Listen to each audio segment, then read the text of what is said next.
What is our project today? Yes, I'm in a little guest bedroom at the condo. And yep, there's a light switch for it. It's got a dimmer light switch on there.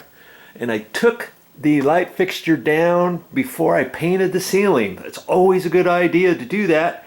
And because I've had it down, we talked about it. I was going to put it back up. Momi decided, hey, let's put a ceiling fan in here.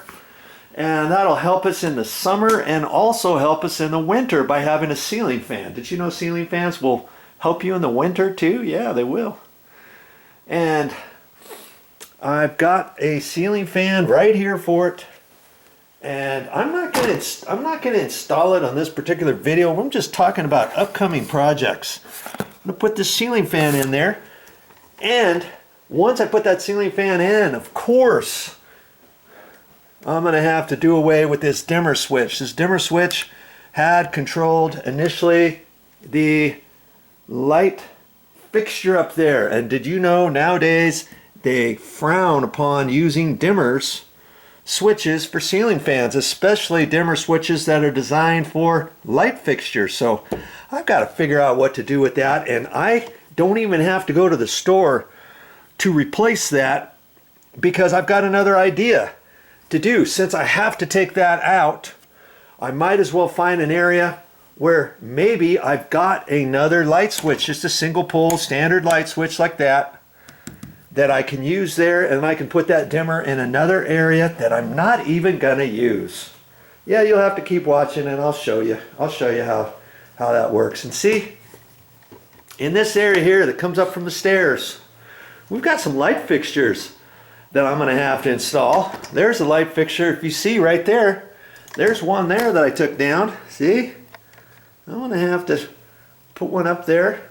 And there were some wall sconces on the wall from initially. I took those down before I painted. There's one there. There's another one over there. Another one over there where the washer and dryer is. And one above the air conditioning, heating, thermostat. Those were all wall sconces. So we were thinking what to do with that. We came up with the idea of putting these right here. Doesn't that look kind of cool? You see that? It's that thing kind of lights up and it looks pretty awesome. Here's another one. This one is kind of a cylinder tube. And see, you can put those sideways, horizontally, or vertically. And so that one there, I told Momi, I says, hey, let's put that right there and put it kind of at an angle. And she kind of liked that idea. We had a different type of light fixture. I was going to reinstall that there, but I'm going to put that there, and if we like it, I'm going to leave it there. And so, see, I've got four light fixtures there, and I've got 5 light fixture locations. Here's 2 there, 3, 4, 5. I'm going to be installing those, and I'll probably make videos of that coming up. And look at this big old ceiling fan here. Can you believe that? Look at that. And that one I'm going to install here in the guest bedroom, or the master bedroom. Look how high that ceiling is. Yep. I'm going to have to straddle the bed somehow. Right here in this corner with the tall ladder so I can reach that. I'm hoping to do it. And of course that means I'm going to have some sort of extension rod. And I got that at the store. That extension rod's going to be for here. And I'll show you how to install that on a different video. Yep, that's upcoming. And then Momi, I still got quite a few different videos that I'll be showing of the condo. The condo is not done, but we're living here, and I just installed the doors, the door handles, the door hardware, the door hinges, and I've got that on different videos. Here I've got some bifold doors that I'm going to have to install here where the washer and dryer is, but the washer and dryer is going to be replaced with a different unit. We're going to do a stackable on this side so that we've got an open area over here. That way we can put this in there, or maybe the laundry hamper basket or something like that. and we can utilize this space a little bit easier. Isn't that kind of, I thought that was kind of a good idea that we had. We're going to do that. Had we have left this in here, yeah, we could have installed some shelves in here, you know, one down there, one up a little bit higher, even some different shelves over here, up over here, or maybe just a little piece there that's got some rods that stick out that you could hang hangers to hang clothes when they're drying or something like that. And so I've got to put those bifold doors in there. But I'll do that later after we get the new washer and dryer system set up, because then I'll show you how to reinstall these, and I've got different feet for the top and the bottom, and I've got a little thing that keeps the bottoms from separating as you close the doors. I'll be doing that too, showing that on a different video. And Mommy, this morning she had some lights. She had some lights, like Christmas lights, but they're bigger bulbs. They're about like that. Oh, here they are. See this? She just got those, and she wanted to put those out on the deck. She just had them hung up there the other day. She spent, I don't know, 10 minutes hanging them up here. Look at that. Isn't that nice? Wow. And so anyways, she had that, and she had it plugged into this electrical outlet here, but it wasn't working. And I'm going to make a video of that too. This happens to be a GFI electrical outlet. See the buttons there? But when I press on the buttons to reset it and stuff, nothing was happening. And so I've got to check that out. There's a way to check to see if existing GFI electrical outlets are good or bad, and there's something you can do to check that before deciding to throw it away and get another one. You go to the store and put another one in there, and then you find out that one's not working because maybe there's something else going on with that. So I'm gonna have to troubleshoot that later, and I'll be posting that on my YouTube channel because I'm gonna make a video of it. I should have made a video of putting this thing together. Isn't that kind of cool? Oh, that took me all day. That took me all day to build that, but you know, step by step, you follow the directions and stuff. Got that at Costco. You follow the directions and stuff, and you follow step by step, and you can do that. Okay. And what else do we got? Oh, I just installed this ceiling fan. I got that on my YouTube channel. Just look for it. And we're going to have to decide what to do with these.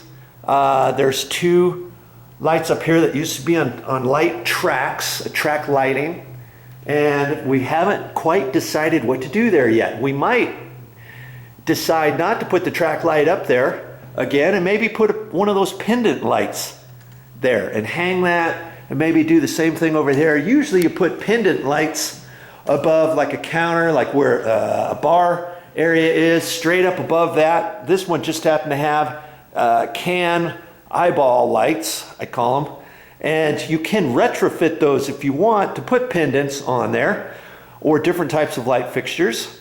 Just go to the store and look and see what they got. But I think we're deciding against putting pendant lights there. I mean, we might do that in the future, who knows? But you can do that with your eyeball can lights. So I've got to decide what to do with that. And this flooring, after we installed the flooring, you see the gap down in there at the bottom of the baseboards.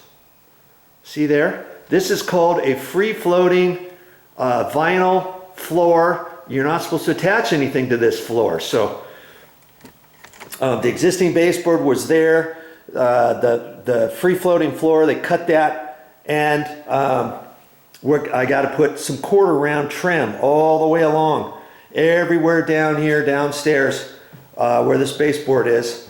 And I'll have to make a video of that. I don't know. I'm pretty sure I've got a good idea of what I'm going to use there and how I'm going to cut it, because I don't have a chop saw, a electric cross-cut miter saw. I've got one over at my mother's house, but that's a couple hours away. And I don't think I want to bring that out here. I might bring it out here just to cut all this, and I can do that in the garage. And maybe I'll do that, but I got another idea that maybe might cost me about 10 bucks, $10, $15 for the tools to cut all of my cord around. So I'm not sure if I'm gonna do that that way or not. You just have to keep watching my videos to find out. And if you've been with me before, you know eventually I'm gonna take and tear out these countertops. We're tearing out the countertops. We're gonna put in a quartz counter with a stainless steel sink unit that's mounted underneath the counter. Most days they don't like using cast iron porcelain sinks that install directly over the countertop anymore. They just, most of the time, the sinks are installed underneath. And so that's what we're gonna do with that. And so I'm gonna be the one to tear all this out, because I'm gonna have to put a plastic barricade up. I'm gonna have to put cardboard down on the floor for all that kind of stuff. It's going to be kind of time consuming and tedious on taking that out without damaging the floor, without damaging the cabinets, because the cabinets are going to stay. And all that. That's going to happen, I don't know, 2-3 weeks from now. About a week before the countertops get here, because we wanted to leave the counters alone until then. Okay, so that's coming up on my channel. And there's a few other things that I'll be doing inside this condo before we get everything 100% taken care of. Okay, you'll just have to keep watching my videos on my channel for what I've got coming up next.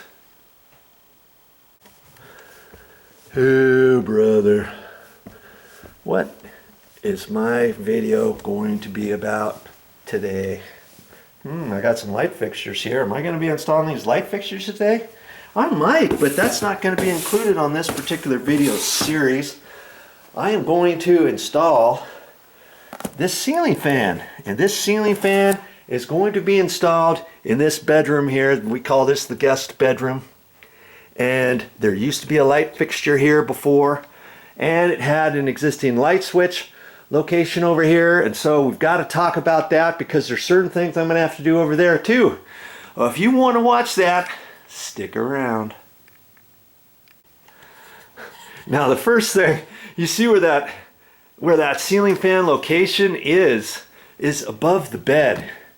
And see, if you're going to install a new ceiling fan, and if you haven't moved in your place yet and stuff before your furniture comes in, it's a good idea to maybe decide, hey, are you going to replace the ceiling fan after you paint? Or in this case, there used to be an existing light fixture there. I was thinking all along, I'm taking the light fixture down and I'm going to be reinstalling the light fixture.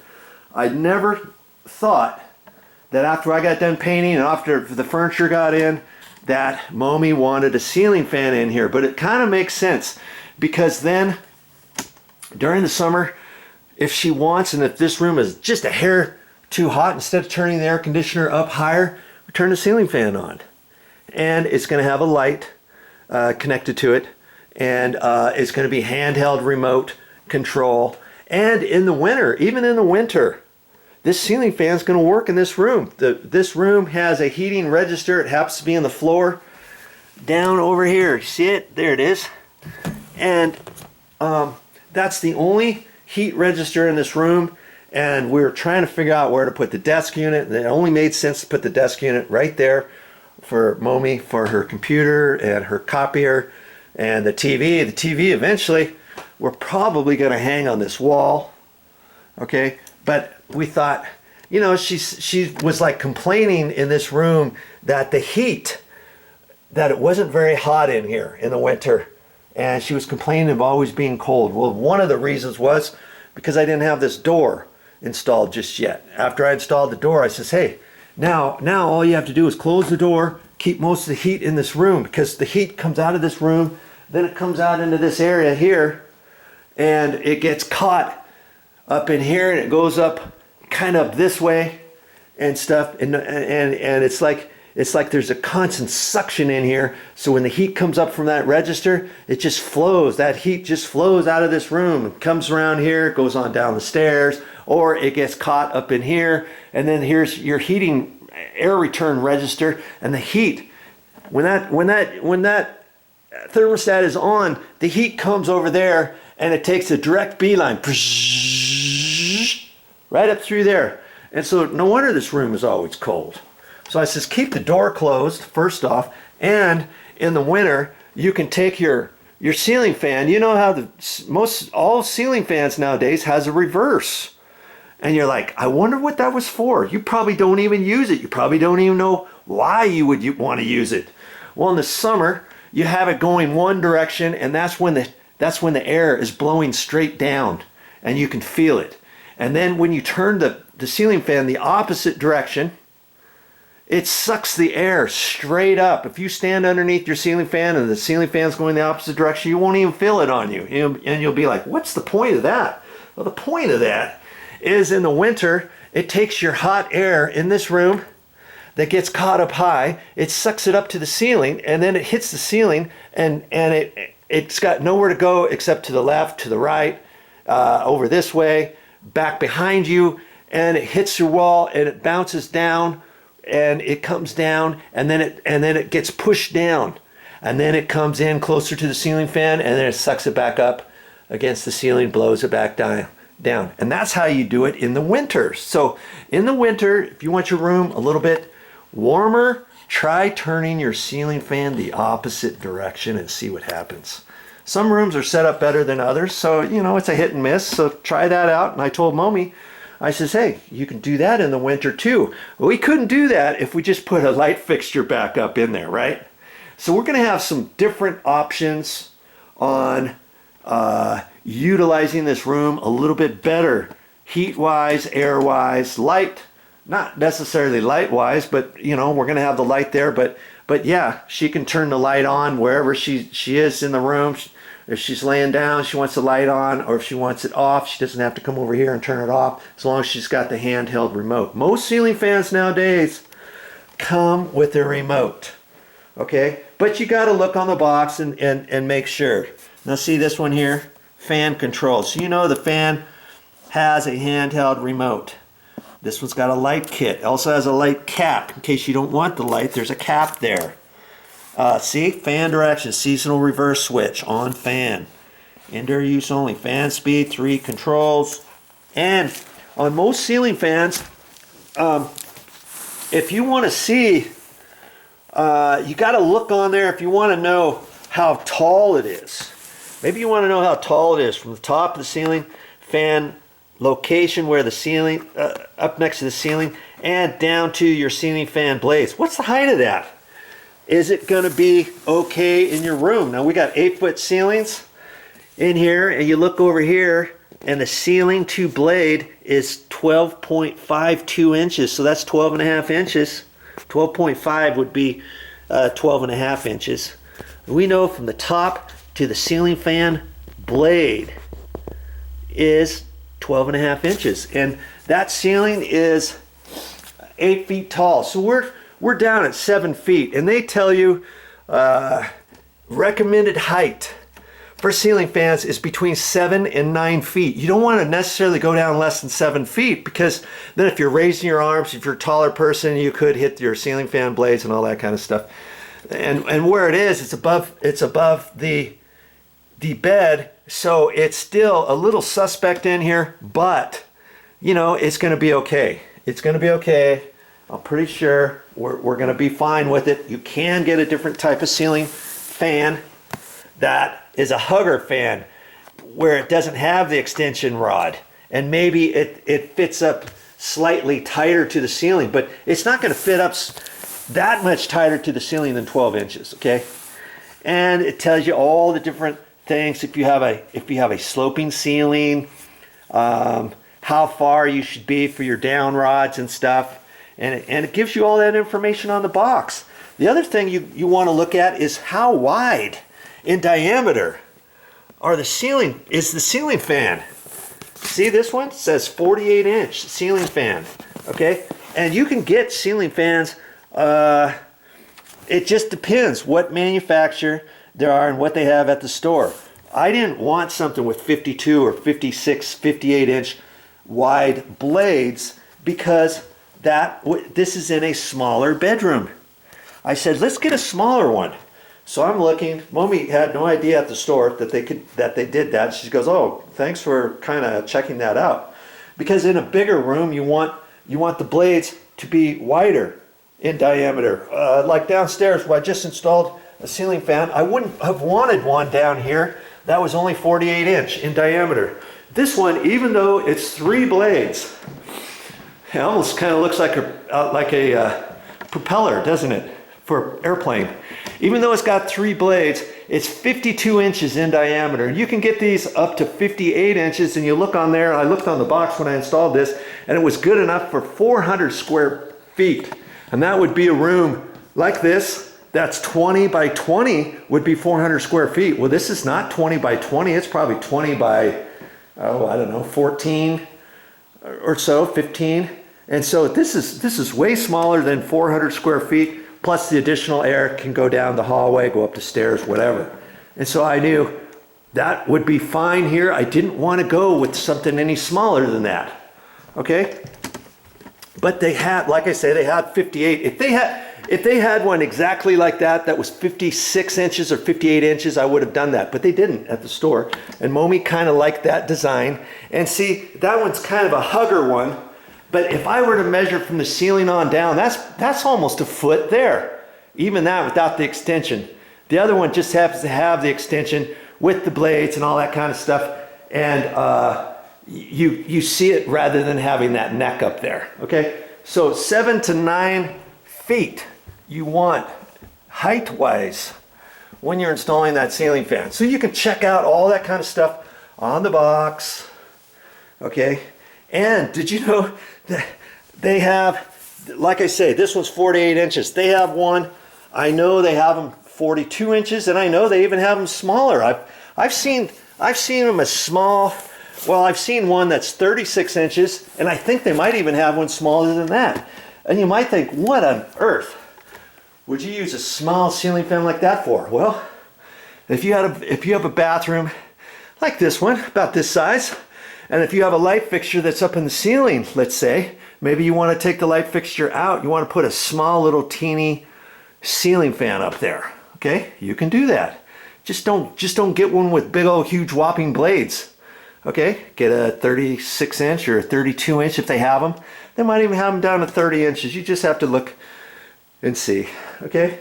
So that's what I'm going to be installing today. I'm going to be installing this. Mommy liked it. See, this one happens to be 3 blades too. You can get them. I've even seen some blades, some ceiling fans with only 2 blades. And they come in 3 blades, 4 blades, 5 blades. You saw that other one. Well, if you saw the previous video, you would have seen this. Eventually, I'm going to be putting a ceiling fan up here. This is in our master bedroom.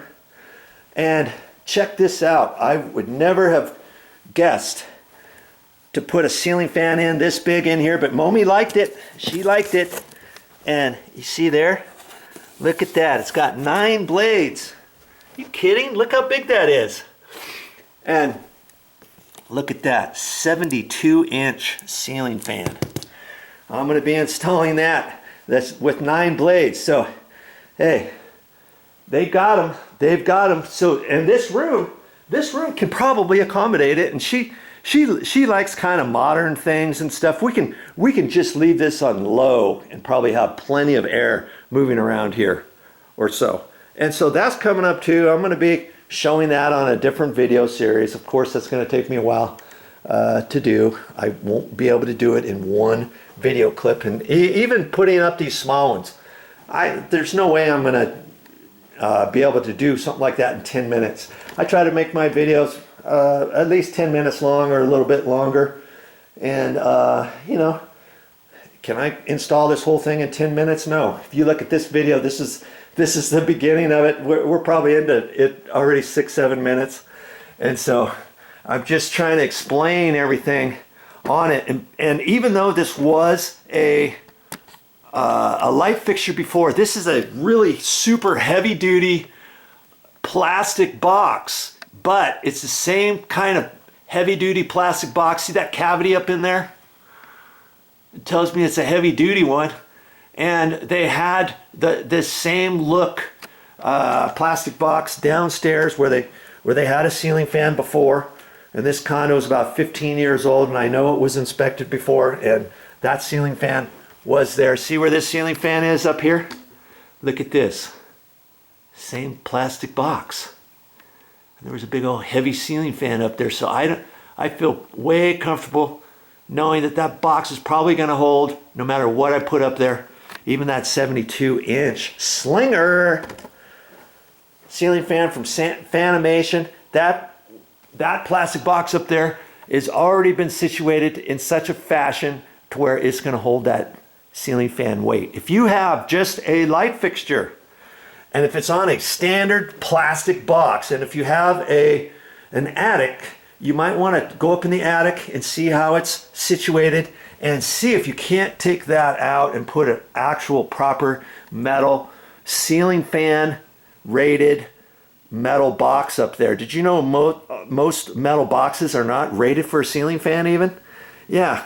And if you were going to even have it inspected, or if this was a brand new house before you put the sheetrock on and stuff, you might, and if you had a metal box there, you gotta have the right type of metal box for a ceiling fan, believe it or not. So if you have just a funky, cheap little plastic box, and if it's on a light fixture, you want to put a heavy ceiling fan up there, and if you have an attic, go up there and see if you can't, how easy it would be to take the box out up there without making a hole in here or anything like that, and installing a metal ceiling fan type box. And you can put a 2x4 up there. You may have to do some extra blocking and some other stuff up there, but you could easily do that if you have an attic. But if you don't have an attic, then you've got to look at it and see, and maybe you want to get a smaller type ceiling fan for your smaller bedroom and still be able to put it on that plastic box. It might jiggle a little bit or something depending how stout your plastic box is, and you just don't want to get a big heavy ceiling fan on there and have it sag out of your ceiling and do some damage, or have the screws come out of your plastic box or whatever. So, take a little bit of time to figure out whether or not you can install a ceiling fan in your bedroom that way too, okay? And here's the other thing we've got to do. That light fixture that was up there from originally had a dimmer switch on here. This dimmer switch goes up there. This one here does not go up there, I don't think. You know what? It might go up there, and it might have been for a light kit, because you see, I'm seeing oh man, I think that's what it is. See that electrical cap up there, and you see the red wire? That's probably for a light kit. Good grief. And here, this might make it easier. This might make it easier. And here, I was thinking, this light switch here was for the lights or for an electrical outlet in the bedroom for these lights. A lot of times they'll do that, and they'll have half of your electrical outlet powered by a light switch. Okay? If you ever come across this in a bedroom, if you're not sure what this second one is, it's probably like that. But I checked that initially, and I couldn't find them for there. I didn't check every single plug. There's a plug here, there's an electrical outlet over here, there's some over here. And I thought maybe that second light switch was for that. Well, I don't think it is. In fact, I think it's for that red light or red wire up there, and that was probably for in case they ever had a ceiling fan. In the old days, what they used to do is put two light switches, one for power for the ceiling fan, and one for power for if you have a light kit. Okay? And in this case, they decided not to install a ceiling fan 15 years ago. They only installed a light switch. So because they did that, they put the dimmer in there for the light switch, and they have just a standard paddle light switch for the red wire. And I'll bet you when we check it, I'll check it up there in a minute, okay? Because I don't like working on anything that's hot. So I'll show you what I do before I install a ceiling fan, all that. Don't worry about that. Okay, keep watching this video series. That red wire is probably connected to this regular light switch here. And so when I hook up the ceiling fan all together, it tells you do not hook it up on a dimmer light switch, okay? And so I thought I was going to have to replace this. Now, chances are I could probably leave this, and I could probably use this one for the power and just hook up, instead of hooking up the black and white wire to the ceiling fan, I can hook up the red wire and the white wire. Okay, the red wire is power, the black wire is power, okay?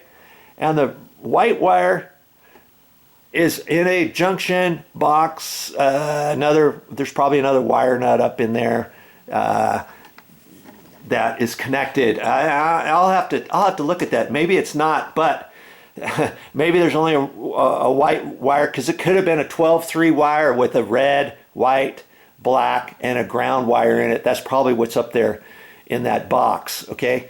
But because this other light switch is here, I could use this for the power all the time, right? And just leave it on, hook up the red wire and the white wire to the ceiling fan instead of the black and the white wire, okay? I'll hook up the ground wire too. And then it won't matter on here whether or not I have this on or off. This one will virtually not even work for anything. We won't ever use that because I won't hook up the black wire to the ceiling fan. Do you see what I'm saying? It's just going to be, you know, when you have your ceiling fan with a remote control, all you have to worry about here is making sure that the power is on. The power switch is on for the ceiling fan. Then you control the ceiling fan with your remote control. You never will control your ceiling fan with this as long as you just have the power on. So I don't care if the power's on here or here. If I would have hooked up, do you see, if I would have hooked up the black and white wire to the ceiling fan on a dimmer switch, they say don't do that because it's really not designed for that, okay? And so I wouldn't even use this to turn the power on. And so I was thinking, initially I was going to have to go somewhere else, take this one out, put a regular light switch like this in over here so I could use this one for the ceiling fan once I hook up the black and white wire. Does that make sense? Then, because I thought this switch here was for an electrical outlet somewhere along the wall to turn on lights or something, and lo and behold, I believe that goes up directly to that red wire that we saw up there.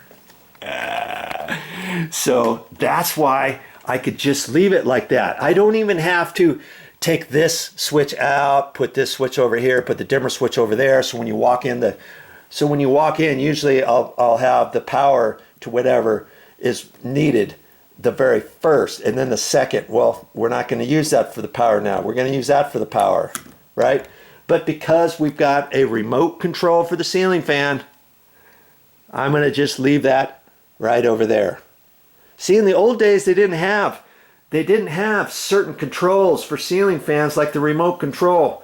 You'd have to have your chain here, your power chain on, off, high, medium, low, off, high, medium, low, off. As long as you have your power on to a ceiling fan, high, medium, low, off. And then if you wanted a light, then you'd have to install a light switch.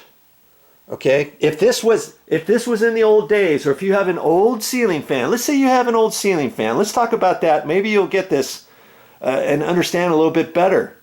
If you have let's say you have an old ceiling fan with a light on it, okay? And you got two chains there. One chain is on, off for your ceiling fan light. The other one is high, medium, low, off. High, medium, low, off for just running your ceiling fan, okay? If you had something like that, you would want your power for high, medium, low, off to be connected to this type of switch. You would want your dimmer switch. If you had an existing dimmer switch, you could use that. Not for high, medium, low, off one, but for on, off, and high or low for your light kit, okay? You would do that. And also for old ceiling fans that do not have a remote control, you can go to the store and you can get something like this that has on, off, and then 1 is high, 2, which you click to 2 is medium, 3 is for high, or sometimes it's the very opposite. 1 is high, it's off, and then high, medium, low for your ceiling fan.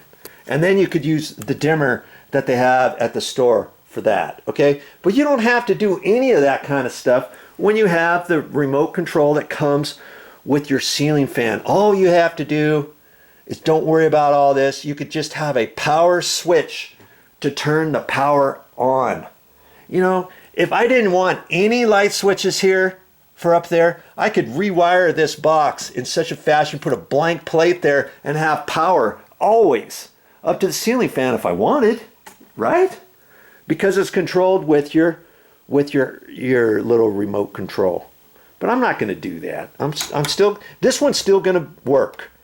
But if I have it turned off, when I hook up the red wire and the white wire and the ground wire, okay? If I have that off, do you think that remote control, handheld remote control for the ceiling fan is going to work? No, it's not going to work because you won't have any power up here at the fan location because you'll have the power switch. I'm just going to call this a power switch, not the light switch right now, okay? I don't want to confuse you. If the power switch is off, your ceiling fan is never going to work. You've got to have your power switch turned on in order for your handheld remote on your ceiling fan to work, okay? All right. I think you got it. I'm pretty sure you got it. Let's get up there and figure out if my hypothesis is right. That's the first thing I want to do because I don't want to get up there later and start hooking up wires that are hot. Never, and I repeat, never work on anything with hot wires, okay? You don't have to be an electrician to install the ceiling fan, by the way, okay? I'm just an average Joe. So if I'm just an average Joe, that means I'm no better than you at doing handyman type things. You could do this. If you just watch this whole video series, you'll be able to hook up your ceiling fan too. And incidentally, that goes for anything on my YouTube channel. You go to my main YouTube channel page, click on, look for an item that says playlists along a row of different things there. Click on there and you'll see all the different topics that I have on my YouTube channel. You click on one of those and you'll see everything that has to do with electrical, everything that has to do with ceiling fans, everything that has to do with painting, everything that has to do with plumbing, anything that I have worked on different categories, I'll put in that same category under a playlist so that you'll see anything that has to do with ceiling fans. I've got all in one area. I don't know, I might have 50 different videos on there about ceiling fans. Pick and choose what you want to see. You want to see me installing that ceiling fan that was downstairs? Have at it, because it's on my channel underneath that playlist, and so will this one be when I get done with it, and so will that big old monster of a ceiling fan that's going up there in the master bedroom. I'll have that on there too, because I never know what I'm going to say next on each video. I thought initially, hey, if I got one ceiling fan installation on my YouTube channel, that's good enough. I don't have to ever video any more ceiling fans that I ever install. And then I started thinking, hey, wait a minute. Maybe somebody will learn something different on this ceiling fan as opposed to the last ceiling fan I installed. And specifically this one here. This one's got the long extension pole. How on earth am I going to install that? And are the wires long enough? And what happens if the wires aren't long enough? What am I going to do? How do you connect that onto that type? Maybe after all, this one will be different than the other one. And every ceiling fan goes together differently. You always have to just read the directions and look on it step by step. This one step by step obviously is going to be different than the other one step by step. As well, it's going to be different than the one downstairs that I installed step by step. So I thought, hey, nothing doing. If I make a video with a ceiling fan on there, I can title them differently. Maybe you won't see a title, how to install a ceiling fan, but maybe you'll find one that catches your eye, how to install a ceiling fan for dummies, episode 1 or whatever. You think, okay, maybe I should click on that one instead of the other one. And maybe you never would have seen my other one had you not have seen this one. So, you know, there's all different kinds of reasons why I do the things that I do. And it's like every time I post some video and I make a different video, I never know what I'm going to say. I can't repeat myself word for word, verbatim, how I'm going to install this ceiling fan as opposed to one that I installed downstairs, or what I'm explaining. I didn't explain all this stuff downstairs as much because I had a power on off switch downstairs as opposed to this sliding one, because the one downstairs had always been set up for a ceiling fan. This one had always been set up kind of for a light fixture, because had it been a ceiling fan, first off, they would have, if they installed a ceiling fan in here 15 years ago, okay, they wouldn't have had the dimmer switch over here. They would have had the paddle switch over here for the power, for the on, off, and the chain to turn it high, medium, low, high, medium, low, off, high, medium, low, off. They would have put that first, okay? Then they would have put the light switch probably over here, and the dimmer would have been just for the light switch. Well, as they did it, because they had a light switch up there, they thought, hey, let's use the dimmer switch for the light switch that we're doing, and we're just not even going to use this one, okay? But for a ceiling fan, you do it very opposite. Or the ceiling fan wires could have still been set up like that. So when you first come in the room, I usually like to have whatever you first see the light switch for the light fixture that you're going to use the most would be first. And then I would have the power for the ceiling fan. And then if I had a light switch to control the bottom part of both of these electrical outlets on the wall for there, had this have done it like that, I would have put that light switch over here. And if I wanted a dimmer on that, I would put a dimmer switch on that. You see what I'm saying? So there's certain things you can do in certain existing conditions. Don't ever think you have to keep it exactly the way it is on the wall, okay? All right, enough talk, Joe. Let's get on with the project. Now see, the first thing you might want to do is, depending where it is, located over a bed or something. If I had a 6-foot ladder here, I would straddle the corner of this bed with the legs of the ladder so I could have the ladder over further. As it is, I'm gonna be kind of limited on exactly what I can do here. I can take my shoe off and I can be over here, and that's what I'm going to end up having to do. Okay, but I only have an 8-foot ladder here, and I don't want the ladder to be up here and then kind of move over that. If I had a 6-foot ladder, I could do it, but hey, no biggie. I'll get set up and be right back. Oh, that's funny. I was thinking I'm just going to have to take my shoes off and go shoeless and just walk around like that. Well, I got my trusty knee pad, and I think that'll work just fine. And especially if you're in somebody else's house, don't be using your dirty, grubby shoes on their furniture and stuff. Okay, so I've got to take a look at this. We're gonna look about the electrical here, but the first thing I've noticed is it has a piece of backing here, up in here. I got to be careful with this. I don't want to take the wire nuts off just yet or anything like that. In fact, just for safety purposes, I'm gonna, where the light switches are, I'm going to turn that off and make sure the other one panel is down. I'm pretty sure the power's off, but I don't know that 100%, do I?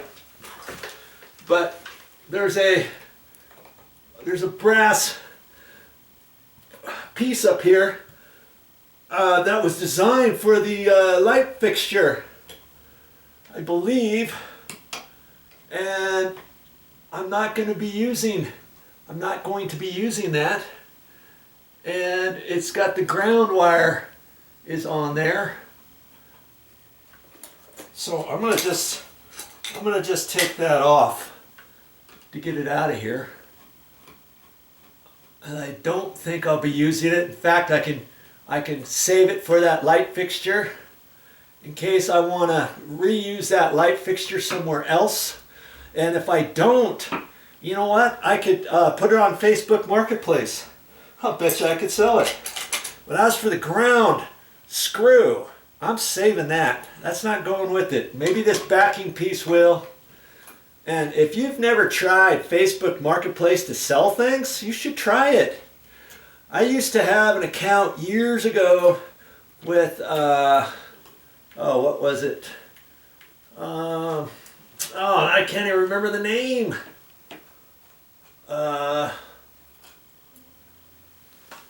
Oh, it's on the tip of my tongue too. What is the name of it? It'll come to me. It'll come to me. Oh, my battery's getting low too. See, there's just this bracket here. I'm not going to use that bracket. That's for that other light fixture, so I'm going to keep that together with the light fixture. And the mounting screws for that, see, they're nice little drywall screws, but they're the gold ones, so I like to save those because this is just paint and stuff. I can just flake that off and I can save these because every once in a while I'll need some gold screws, like maybe a strike plate is loose or a deadbolt strike plate or something like that, and maybe I can use this and drive it in a little bit further or something like that. So I like to save these. So I'm not gonna reuse those screws. I'll find something else for the mounting screws for the bracket assembly for the ceiling fan. Oh, Craigslist. Craigslist.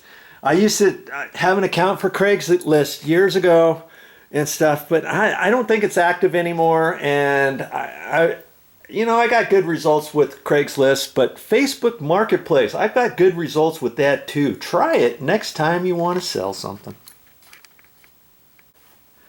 And here's a tip for you. Speaking of Facebook Marketplace or Craigslist or any other place for that matter that you may want to sell some of your materials that you're not going to use before you paint. Maybe your light fixtures, your ceiling fans, anything that you decide you're going to take down. Your light fixtures in the bathroom, take a picture of them. Because if you decide not to reuse that and to get a different light fixture in the bathrooms or a different light fixture for your bedroom, or you're going to put a ceiling fan up there instead of your light fixture, you're going to put a different ceiling fan than your old ceiling fan, or you're going to put different blinds up and you're going to take your old blinds down. Take pictures of all that stuff, because believe it or not, there's somebody on the internet who wants to buy it, okay? So as it is, I didn't do that. My loss is your gain, all right? But I'm going to have to take the light fixture and I'm going to set it down on the ground with all little parts to it and stuff, and I'll take a picture of it and post that on Facebook Marketplace. And I'm sure for this light fixture, I might get 20 bucks for it. But think of all the different things that you could put on there. If you got 4 or 5 light fixtures, that could be an extra 100 bucks in your pocket, and it could save somebody. That light fixture there that we had up there, had I replaced that from the store, probably might be a replacement valuation of $75 to $100, depending what kind of light fixture I get and all that kind of good stuff, okay? So for somebody else, maybe they don't have 100 bucks, but they got 20 bucks for a new light fixture, and you'd be doing them a favor, you'd be doing yourself a favor. You won't have to throw them away. You can recycle it. Be good to the environment, and the environment will be good to you. Okay, now I'm going to get back up there. I've got the light switches. As far as I know, I got them turned off, but I'm still going to be careful. And I'm going to confirm a few things, and that'll help me decide how to go about installing this, right? I'm pretty sure the black and white wire were connected to the dimmer switch. Okay, so I'm going to undo those first. I'm not even going to worry about that other wire down in there yet. Okay, and if you notice, you saw that I just have the plastic wire nuts on here, and I had those nice and tight up there over one wire. How on earth did you do that, Joe? Well, once I took that out, of course I couldn't just twist this back up there to hold it. I had to twist the end of the wires to make it mimic that there was two wires here, two wires there, and I could get my plastic wire nut back on there. That way I didn't have to put, I could have used orange wire nuts, but that way it's nice, quick, and easy before you get ready to paint, before you get ready to repaint and stuff. It's nice to put your wire nuts on there to protect it in case your light switch is left on. It's never a good idea to leave wires, you know, uncovered, because if somebody happens to turn on a light switch, and if those two wires happen to be too close to each other, or the ground wire, or who knows what, and all of a sudden the wires spark, it could cause a fire. Maybe it's a vacant house that you're working on, and all that kind of stuff. And hey, you don't want to have to explain yourself to an insurance company why you did that, do you? Okay, these two wires should be off. I'm going to take my tester and just test on there. And sure enough, they are off. Okay. That's because my dimmer switch is in the off position. I'm going to turn that on. Okay. Now, I'm going to bet you, wager, a good old-fashioned wager that this light is going to go on. Kaboom. It goes on because they use these two particular wires to hook up their light. Okay? So now I'm going to turn that light dimmer switch off, and I'm going to turn the other switch on the wall. Okay? This one right here, I'm going to turn this one on now. Well, actually, let's leave that off just for kicks. Okay? I'm going to leave that off. Just bear with me here for a minute.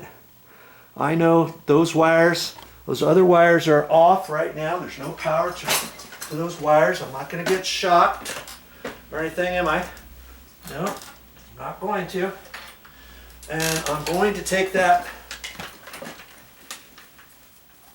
I'm going to fish. This is off here, so I'm going to carefully fish this wire out, and yes, it was a 12-3 wire with ground that's coming out of the box. It's a Romex wire that's coming down, red, black, white, and a ground wire, okay, coming out. Now I've got that switch off still, so that should tell me that this wire is off, and I've noticed that's just this yellow wire nut was on there just over the end of your plastic sheathing because they never used it. And so I got to be real careful here and hold my wire on there. And it's off. There's no power to it. Okay? There should be power to it when I turn the regular light switch on the wall on. I'm going to turn it on. See, it tells me that they never used that because they never had a ceiling fan up here. And so they just never stripped that wire. And I've got to, boy, this should be on, but it's not. I don't know what's going on. Maybe because it's not stripped back. I might not be touching it exactly. Let's see if I can see. There's, oh, there it is. Okay, did you see the orange light went on?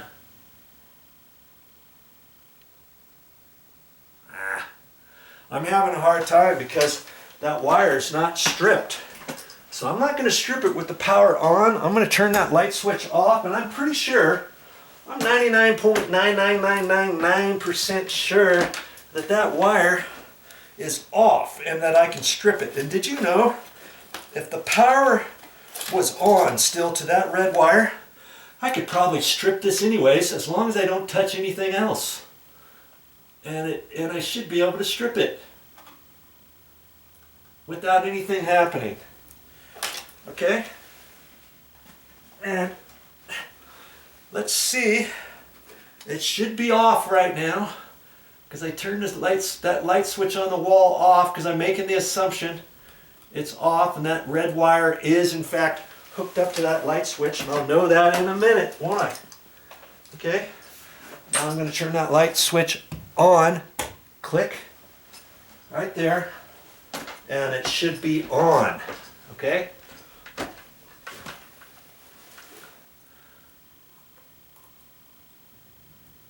And it's on. I hope you can see that orange light on my wire tester. It's on right now, okay? And hopefully I'm not confusing you or anything. I'm going to turn it off right now. Now I should have the power off, OFF, on everything up here, okay? I'm first going to check the black and white wire, and it's off. I'm going to check the white and red wire. It's off. You could check the ground in one of your wires. They're all off, okay? Well, now everything's off. And so now, do you see, because I'm installing a ceiling fan up here and not a light fixture, okay, I can hook up the red wire and the white wire and the ground wire. I don't have to use the black wire. The black wire now, we can say, is, we know that that black wire, I think you've got it figured out, but I'm just going to kind of go over. We know the black and white wire go down to the dimmer switch. We know the white wire is interconnected, and the white wire is always a neutral wire, so the red wire goes to this light switch, right? That's the one they never were using before. So if we use this one now instead of this, let's just make believe that's gone away, okay? This one is for the red wire up there, okay? So that can be our power now for the ceiling fan, can it? And so when I hook up the ceiling fan, what am I going to do? I am going to hook up the ground wire. Let's turn this back off. I am going to hook up the red, let's get up here higher. I'm going to hook up the red wire and the white wire and the ground wire. This black wire I'm not going to hook up. I'm going to put a wire nut on there, shove that back up in the box. Now I'm going to make believe this is a black wire. A red wire is a power wire. A black wire is a power wire. Got it? This red wire is hooked up to that second light switch. And the reason why I'm going to hook that one up is because they say on light fixtures you don't want to hook it up to a dimmer light switch, such as the one that we have on the wall. Okay? That's why I'm going to do that. I'm not going to use this at all. I'm going to use this one. Had I only had this in the wall, let's say I didn't have a 2-gang switch, had I just had this and only a black and white wire going up there, they say do not re-hook up your ceiling fan onto a ceiling fan dimmer light switch. Okay, just a standard one. Got it? So then I would have to take this out of the box and go to the store and get a single pole light switch and put over here. Okay, but since this is a 2-gang box and we have the single pole light switch, we're just going to call that the single pole power switch now for the ceiling fan. I'm not going to hook this up at all. This is going up to the black wire up there. I'm putting a wire nut on there. You can push this and do anything to it all day long. When I have that ceiling fan on, this is going to do nothing. Okay, it's just going to be sitting here in the box. And for that matter, if in fact anywhere else in the condo or anywhere else in the house, if you're in a house, And if you ever need a dimmer light switch, you don't have to go back to the store, do you? If you want, you could take this one right here and you can use this one. And you can put anything here. You put a blank plate over it. You know, they have inserts at the store where you can take this cover plate off after you remove that and redo the wires in there and all that kind of stuff. You can put a blank plate that fits right in here and you can screw that back on the wall. Or they might have a cover plate at the store that has just a one hole in it and nothing else. And if you wanted, you could take that light switch power and move it over to here if you want, and have the blank over there if you want. But again, you don't have to do anything like that. You can just leave it like this for now. You don't have to do anything. This power is always going to be on for the ceiling fan now. I never have to touch that again. If I ever touch that, I know the power is off, and the remote control, the handheld remote control for the new ceiling fan is not going to work until I come over here and turn the power back on to the ceiling fan, my power switch. Now my power switch is on. Now I can just leave that in the on position forevermore. And I never have to turn that again, knowing that my ceiling fan is always going to work with the handheld remote that comes with the new ceiling fan. Okay? So now I got that figured out. I guess I can put the wire nut back on the black wire and shove that back up in the box so I don't have to worry about that anymore. Now see, the reason why I have to put a wire nut back on there is because if somebody ever happened to come down here, let's say somebody happens to come down here and thinking that this light switch was for these lights next to the bed. Well, they're not. And so they may turn this on and think, okay, I don't know what that does, but we're just going to leave it like that, and it's in the on position, okay? It can be in the on position, and you're going to be throwing power up to that black wire up there that's up in your light fixture, okay? And that's why we got to have the wire nut on there. That's why the red wire up there had a wire nut on there, in case anybody 15 years before me, and any time in that 15 years, if this light switch was on, it would have been on and thrown power up to that red wire up there. But they didn't need to hook up that red wire for a regular light fixture, right? That regular light fixture usually needs a ground wire, a black wire, and a white wire. That's why the red wire was never hooked up. They were going to use that for the light for a ceiling fan in the old days when they installed light ceiling fans. You could decide, do you want a light kit on that ceiling fan or not? If you have the light kit on the ceiling fan, then the red wire would have been used for that, okay? So that, in a nutshell, is kind of how that electrical works. Okay, so because our new light ceiling fan light kit and on the ceiling fan is all going to be controlled in a different fashion, we never ever have to use a black wire again.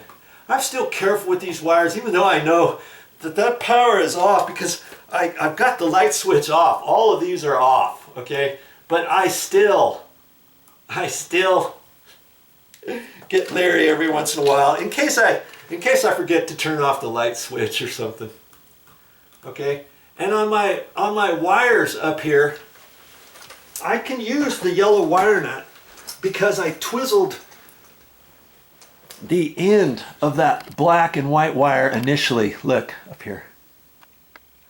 See the black wire? See how I just did a little end like that? That mimics having two wires up there, so my yellow wire nut will fit.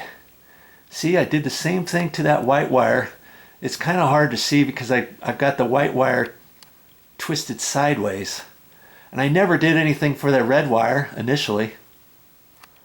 Okay, so now I can use my yellow wire nut to put on that black wire, right? If I didn't do that, I couldn't use my yellow wire nut. I'd have to go and get a brand new orange wire nut. I have some orange wire nuts too, by the way, but I'm not using my new wire nuts. I don't like using my orange wire nuts if I don't have to until I need them. Okay? Then I run out. Then I have to go back to the store. So I can use my old wire nut, the yellow. Look at that. It's on there nice and tight. Well, it's still twisting because I'm still twisting it up there. There it is. That is tight. I can push that up. And for kicks, if you're really concerned about it, you can put some electrical tape on there. Okay? Because I'm not going to use this. In fact, you can put electrical tape over your other wire nuts if you want, if you're ever afraid of them getting ready to pull off. And see, once you have tape on there, in order to wrap it, you kind of stretch your tape before you wrap. Okay, so I got it over there. Before I just wrap this over there, I'm going to stretch it, wrap. Okay, before I get here, I'm going to hold on to it, stretch it a little bit, and wrap. That's kind of how you're supposed to do it. I mean, yeah, you can do it the other way too, like how I'm doing it. You can do that too, but you want to get it on there nice and tight. Get it on there, pull, and wrap. Like that. Okay, that is never going to come off, is it? And you can do that if you have electrical tape. If you don't have any electrical tape, it's okay. If you feel like your wire nut is on there nice and snug as a bug in a rug, I'm just going to rearrange these wires so I know that I can push this all the way up in there. Okay, I'm just going to say goodbye to this wire, and I don't have to use it forevermore. Okay, goodbye. Now I've got just the wires coming out of here for later. Okay, it's my first step on this ground wire. I'm just gonna kind of straighten it out. So I like to get it nice and straight in case I need to reroute it and stuff. Just get it coming out of there straight. Okay, I don't like to cut them any shorter than they are. In fact, they're already short, especially this white wire, and that's why I'm not going to cut the end off. I'm going to try to take the end with my pliers and rebend it if I can. Because if I cut that off, that's an extra 1/2 inch, 3/8 of an inch of wire that I don't have, that I might need depending how I re-angle all these wires and stuff, and pretty soon you get all your stuff kind of short in your box. Okay, there. And I'll have to strip this red wire. In fact, I can do that now. I could do that later too. Whatever. I've got maybe a 1/2 inch on the white wire stripped, so I can strip this one about the same. And I like to try to catch my overage, just so I can not have to find it later. Okay, so that's all I'm doing for right now. I understand what's happening with our wires. I know that I've got to go up in here for my mounting bracket. I may have to find some screws for the mounting bracket, but I'll wait and see.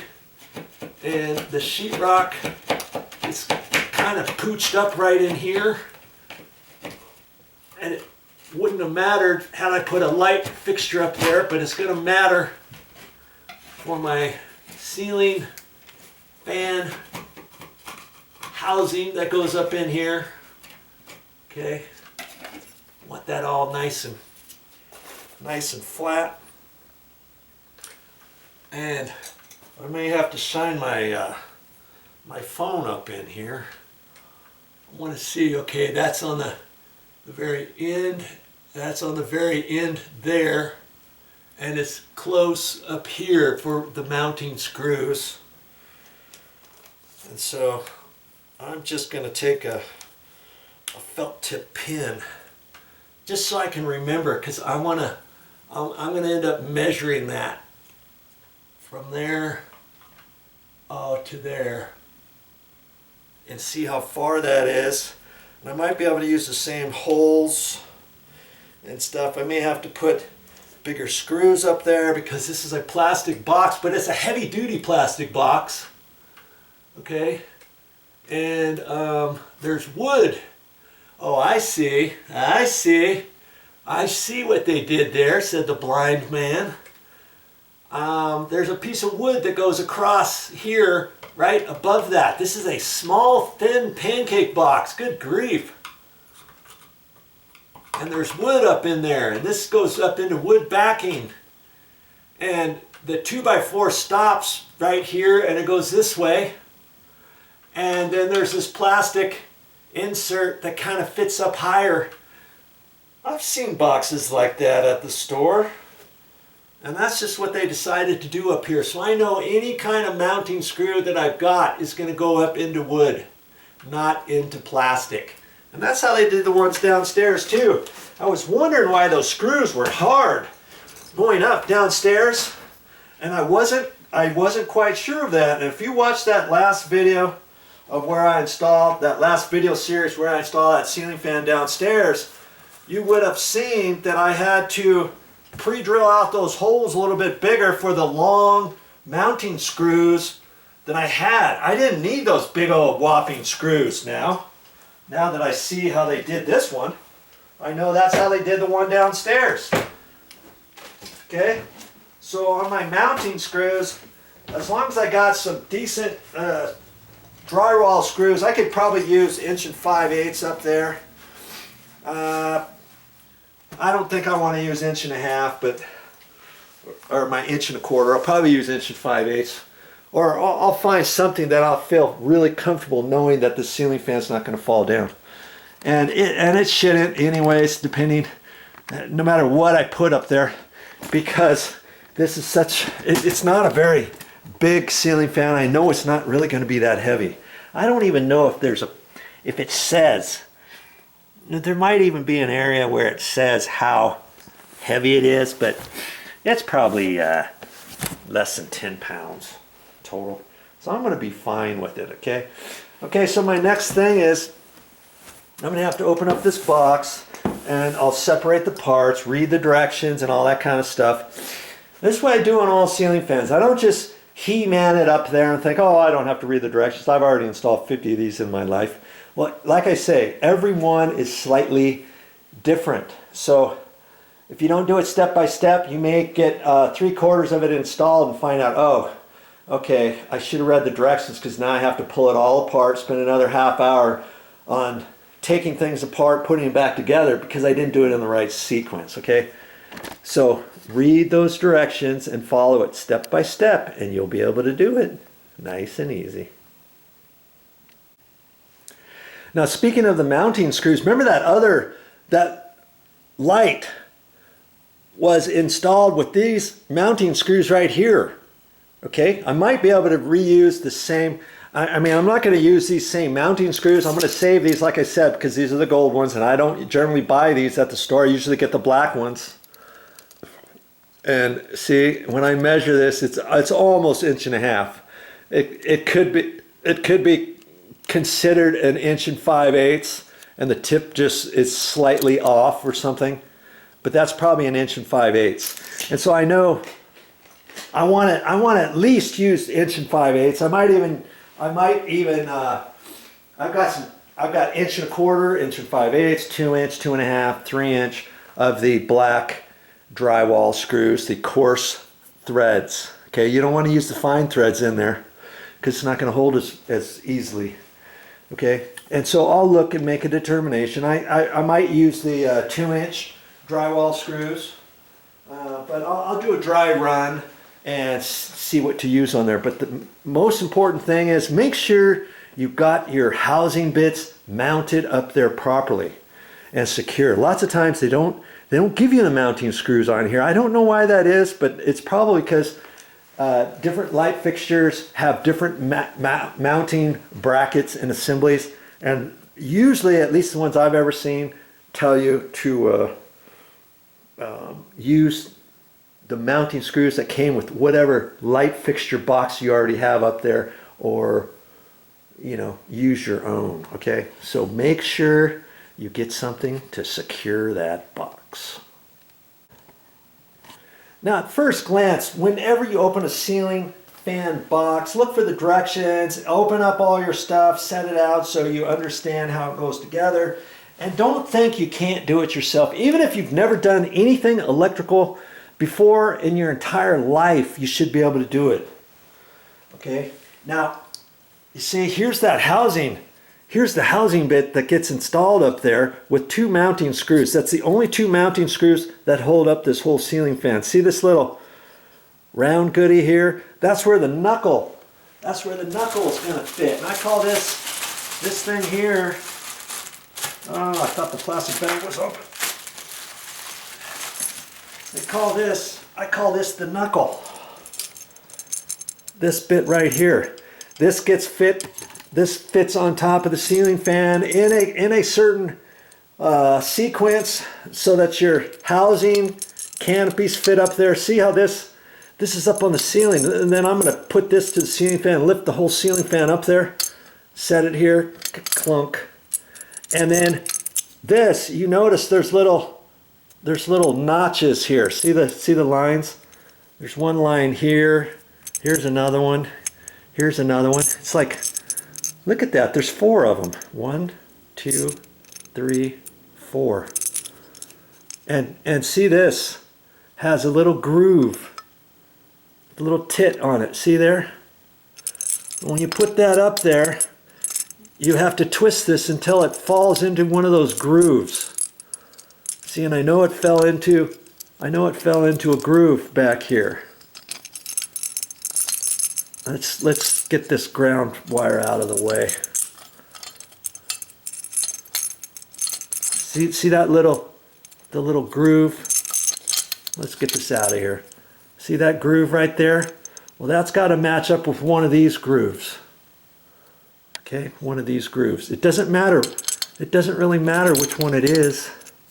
When you set it there, usually you're not going to hit the groove, but then you fit it.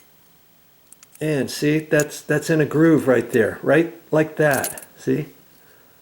Right there. And then that's not going to swivel around. You don't want that to swivel. So it can fit in any of those grooves. Ka-clunk. I'm pretty sure it should be able to fit in any one of those grooves. And it does. Okay? And that's kind of how that rocking assembly works. If it was up on a ceiling, an angled ceiling, then this thing would have a tendency to need to swivel. It's not swiveling all the way because the screws need to be tightened and all that kind of good stuff. And oh, here's a little set screw on the outside. That's for the trim. That's for the trim later on and stuff. And I'm just going to have to look at this and read the directions and see what happens, okay? But little by little, we'll be able to do it, okay?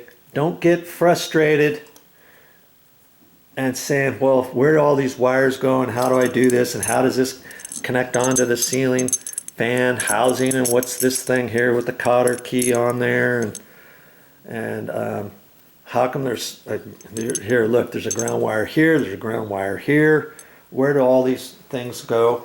And see this one here, if you were watching me install the ceiling fan downstairs, you would have seen that all I had to do, because that was a different one, that was a different brand, it was a different housing, all I had was 2 wires that came out, a black wire and a white wire. I didn't even have a blue wire. Okay? All I had was a black and white wire, and that's it. And it didn't come with the little box. See this one here? This comes with the box. And so I'm going to have to look at that and figure out where all this stuff is. And there's certain things I'm figuring that. And see, that's this top housing.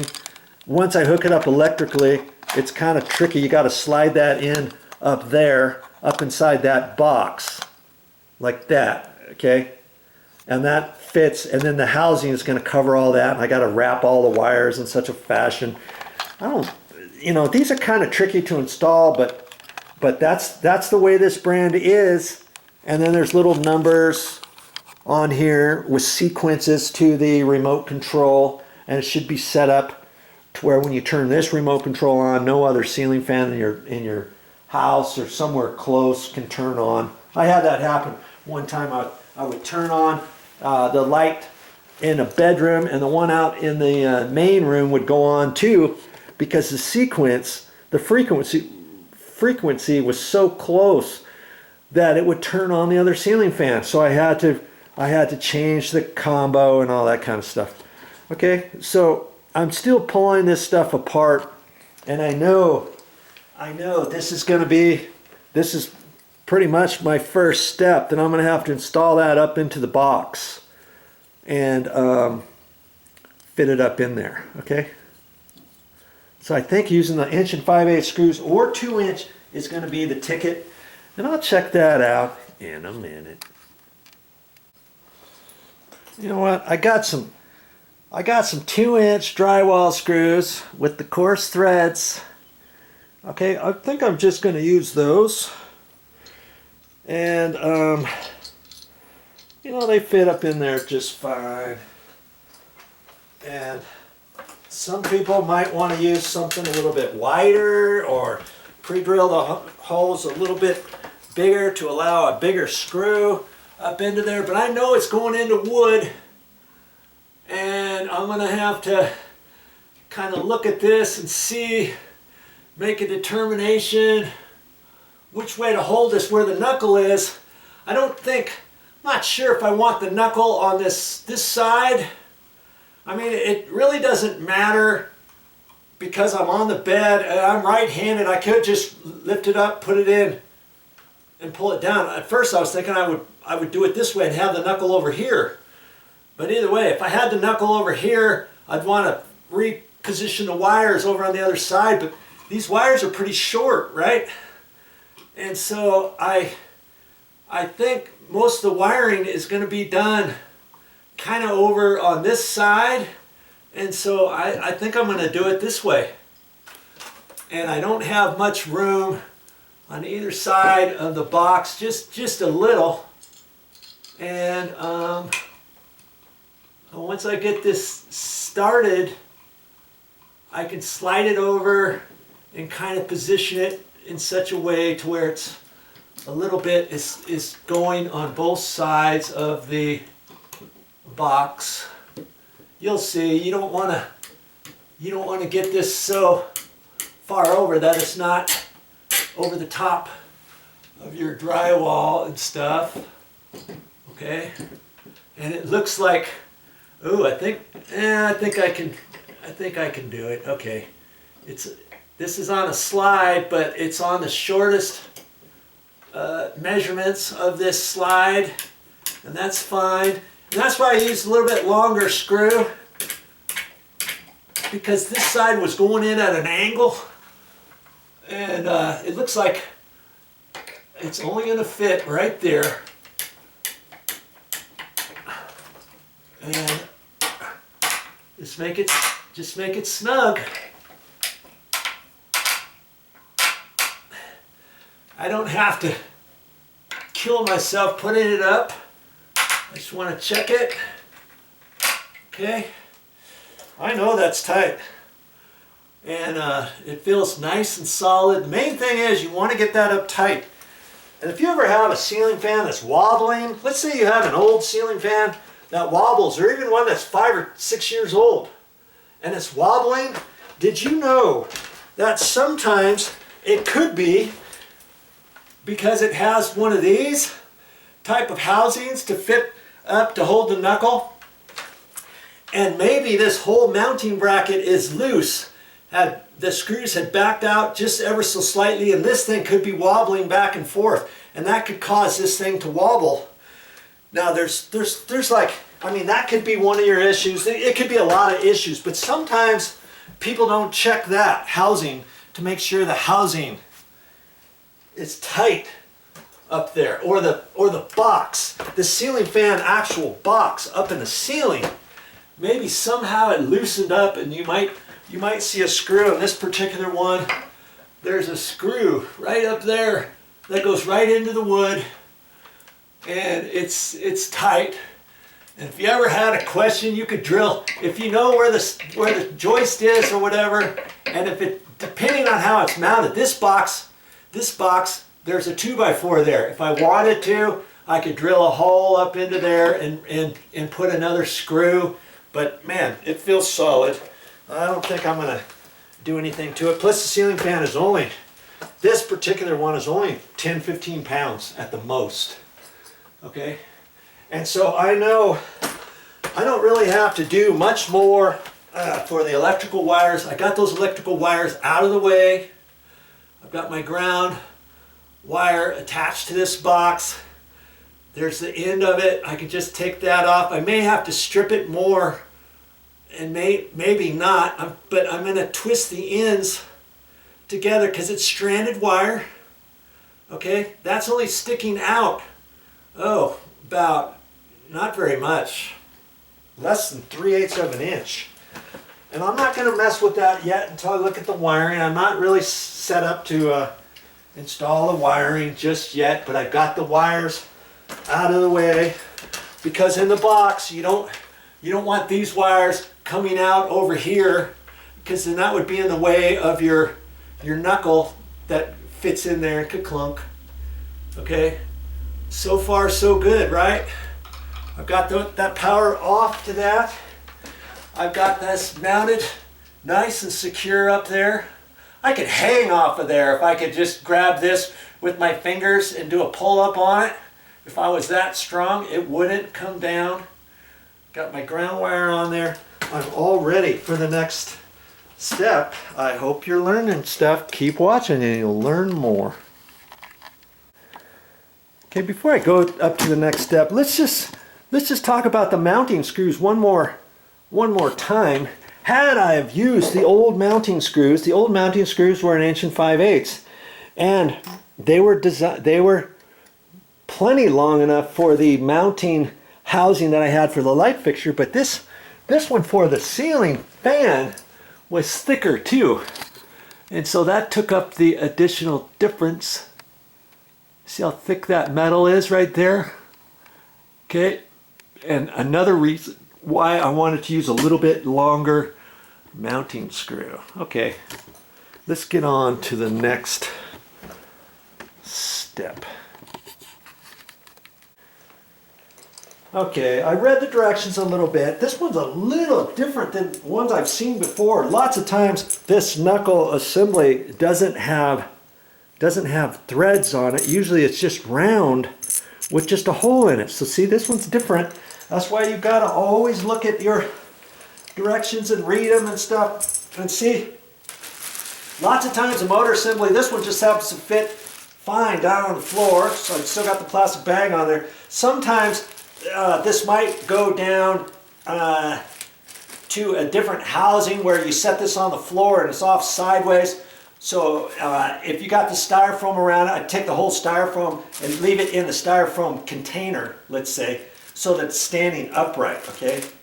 And see, this one's got the wire on it, and look how much wire it gives you. And you might be thinking, why is this wire so long? Well, that's if you have a cathedral ceiling, and let's say you want this particular light fixture and you want it hanging from your ceiling, and you've got a down rod. Maybe your down rod, you decided it's going to be 3 feet long, or did you know they actually have down rods even longer than that? I've seen them 4 feet long at the store, and I don't know if I've ever seen one installed any longer than 4 feet with the down rod. Well, we're not needing an extension down rod, are we? Do we? We just are going to use this short one because our ceiling is only 8 foot, and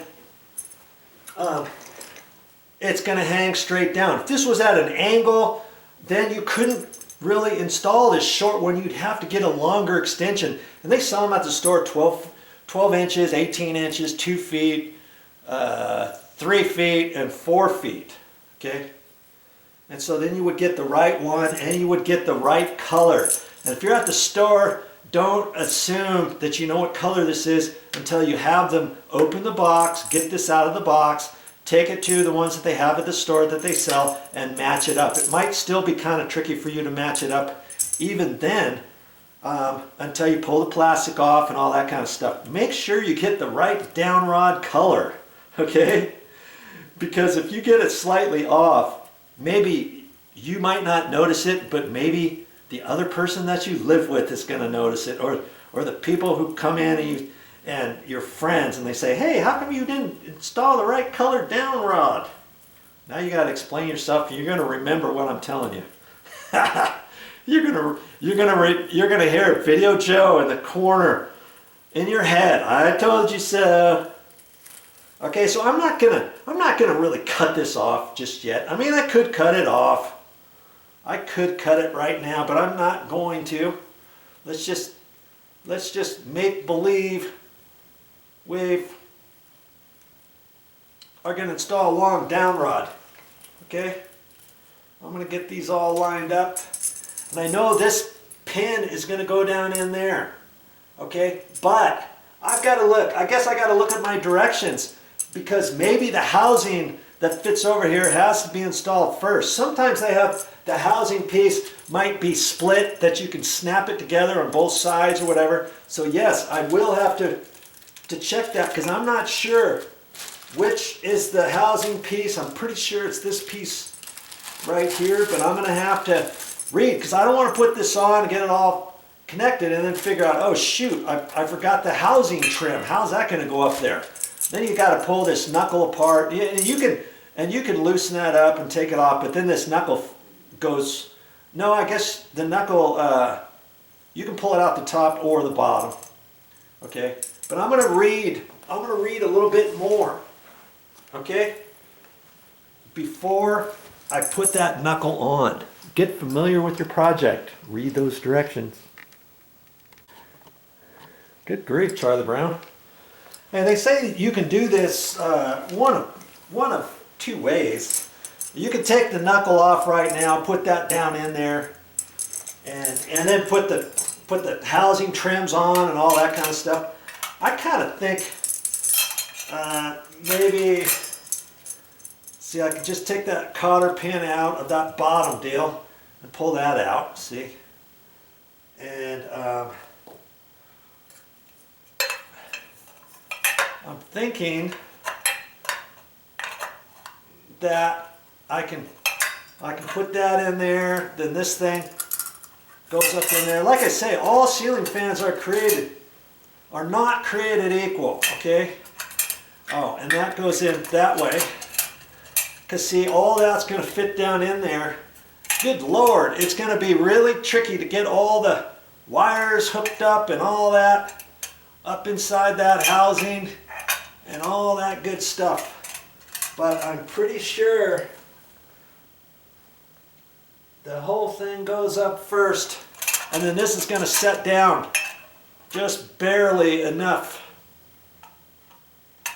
to get the wires hooked in there. So say now I can take that whole thing and slide that up through here, fish the wires, fish all those wires up through there. And I could cut this shorter, but if your down rod is long, if you need a long one, you're going to have to push them up in there.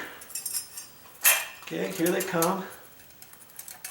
Okay, like that.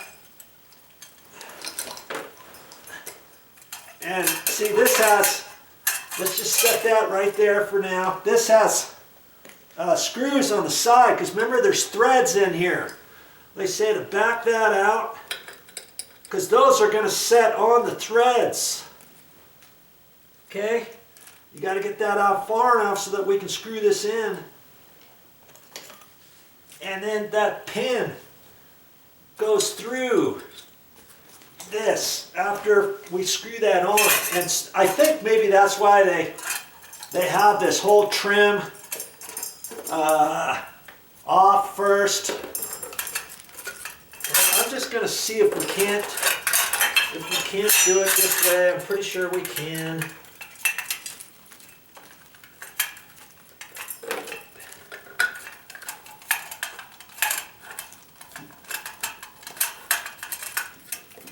Good Lord. First off, we got to make sure that's setting straight up and down, don't we?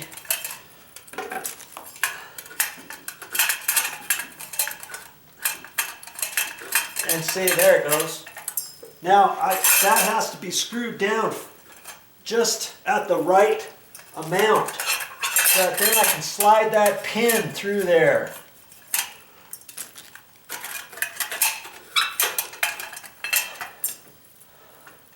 I'm wondering if maybe that's why they tell you to take this knuckle off first, but see, this wire just has to keep twisting. I don't want to twist the wire inside there, and I don't think I am. I said I don't think I am, but see, it's twisting. It's twisting all up inside the pipe. And maybe that's not such a good way to do it. I think I'll do it like they tell you on the directions. Good Lord. I've already got the wire kind of twisted up in here. See how it's twisting? Okay, so let's do this. Let's do this how they tell you to do it. Let's see here, I thought I could. I think I still could have. But you see how it's got these wires already kind of twisted up. Good Lord. So let's go ahead and make sure that doesn't happen. I've got to undo this, and there's one screw on the side of this that you loosen up. And you know, this knuckle is attached on that one screw, and I'm going to try to reattach it at the same spot because there's a slight indentation I see on the side. You see there? That's from just the screw making that. I wish, you know what I wish? I wish they would make threads right there. So that this, and then this screw should be longer so that you could put that screw in a little bit further and tighten it. Because see, that's the only screw that holds this whole thing, this whole knuckle tight on this rod, is that. So see, if this knuckle ever gets loose on this rod, it's going to be because this backed out a little bit, and if that backs out, your ceiling fan is going to wobble. And see, there's a indentation right in there for where this pin sets in there. It only sets in one spot. So see, once that gets in there, this is in there like that. I'm trying to do it so that you can see this. And come on. See, I'm going to have to end up fishing this in later. You get half and half, and then this slides over and slips in. Now, it can slip in that way, or it can slip in 180 degrees the other way. So see, it doesn't have the notch over on this side. So I want it over where that set screw is on the other side, and that's where the indentation is. That's going to give me the more meat for my buck, per se. And that groove, that pin has to be in that groove all the way. If it's not, maybe, see, it's not, and I'm pulling up high, this has to be down there indentated. You don't want this to be wrong, because see, if it's not in all the way, look, it can be right like that, but that's wrong. Let's see, it's got to be in there, it's got to pooch down like that. Then you tighten up this set screw on there, and that's the only thing that holds this plastic, heavy-duty plastic knuckle onto that. That's silly. They should put another one. They could at least do two, or they could have done three and drilled a hole in there, had threads in there. So when you tighten that down, it not only tightens to the plastic, it tightens down to the rod in there, but they don't. And so lots of times somebody's knuckle gets loose and they say, "Hey Joe, my ceiling fan is wobbling. Can you come fix it?" And I come, take it apart a little bit, tighten that up, plop it back down in there, and okay, that'll be $95 or $75. Okay, thank you. And 6 months down the road, "Hey Joe, my ceiling fan is wobbling again." Well, I come out and do it again, say that's the best I can do, that's all I can do. They've not figured out any better way to do it, and they say, "Okay, thanks." And I take their money again, like clockwork. That's how you fix wobbly ceiling fans. You know, that's another way to fix a wobbly ceiling fan. You never know what it is. It could be like 3 or 4 things. Okay. So see now I can twist that without this moving all around, because that knuckle, that pin was in the knuckle, and it was keep making these wires twist. You know what I mean? This pin. Okay. All right. So now I'm going to be real careful with this. Hold my mouth just right. Get it screwed down. And see, I'm not going to tighten this. It's not going to tighten all the way. It's just going to be to where I can put this other pin with the cotter key through there, see? And now I have to fish it through these wires down over into the next hole and all that. And look and see if I got it lined up. And sure enough, I do. And I take that little cotter pin. See? That cotter pin, I'm just going to hold that down there.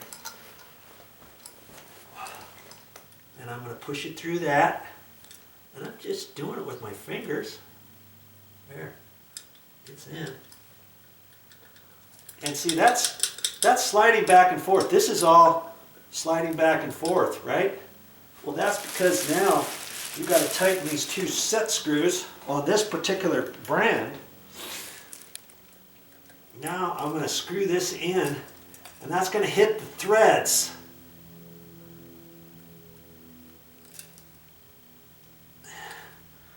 Of this rod. And the other thing I want to do is hold that rod, make sure that rod is coming up straight. Okay? So I'm going to make that one tight, and then this one, and now I'm assured this is coming up straight, and it's not, I don't want to tighten this screw up all the way first and then have this coming out at an angle, let's say, so when I hang it, it's not coming up straight. You know what I mean? And so I'm gonna tighten down both sides now. And all that's doing is hitting the threads in there and keeping the threads from twisting, see? Okay? So I can only do that so far. And now there's a nut here, so I guess I could take the nut and tighten that down on the screw. I don't know, that's weird. Taking up the slop. And I can only tighten those so much. I don't want to twist the head off the screw, you know. And so now there's 2 nuts there, and I haven't looked through all my packages. Shame on me, because there's probably a little wrench, possibly, to tighten up those. I've got my little crescent handy, and I'm going to tighten those nuts down. Now I'm going to make them snug. I don't want to overdo it because I could break this thing. I could twist that screw right off. Okay? And I've never really seen one like this before. And this is a Fanimation ceiling fan. I think I told you. And they're actually a pretty good fan brand. Okay? All right, that looks good. Okay? So now I need to put this knuckle back on. Am I ready to put the knuckle on? No. Do you remember? I got to put the trim caps on and all that kind of stuff. Okay, that's up next. Okay, I didn't read the directions verbatim. Okay, but I know this is the trim cap that fits down on there. Okay. And see, do I need all this wire? No. I'm going to end up cutting it off. But I want to show you something on it here in a minute. I could show you now, but... Okay. That, I know, is trim cap that's going to fit on there. Okay. Then I've got to use this small one because that's going to attach this up to that mounting box. Okay. So this is my next one, like that. Okay.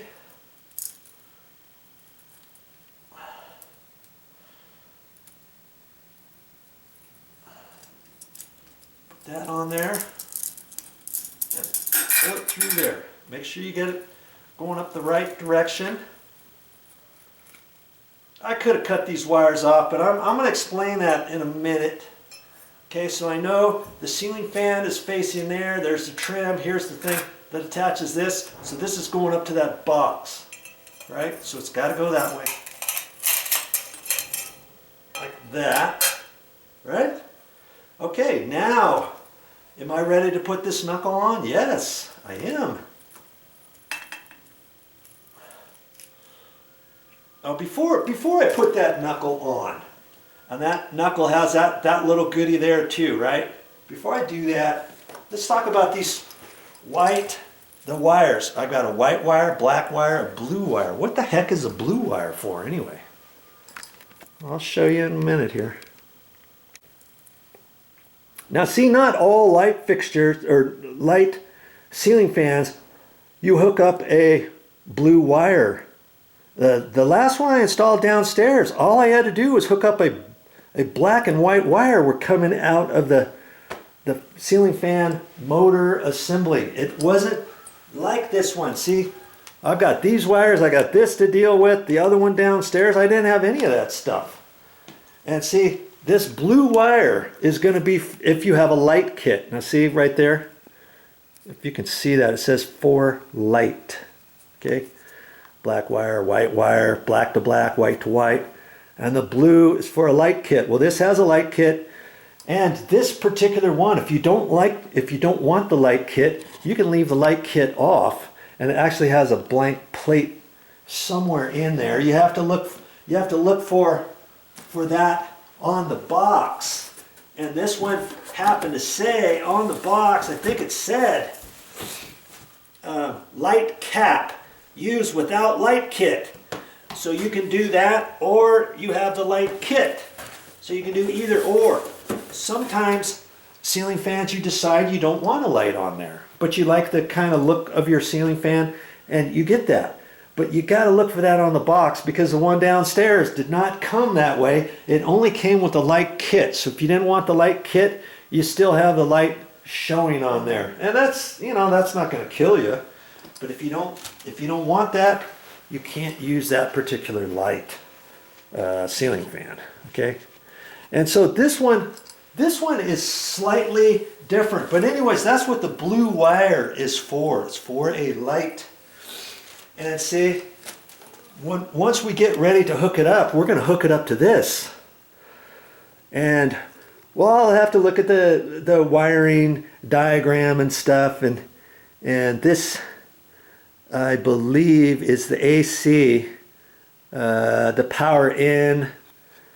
See, it says AC in. That means power. This is AC in L. This is the load,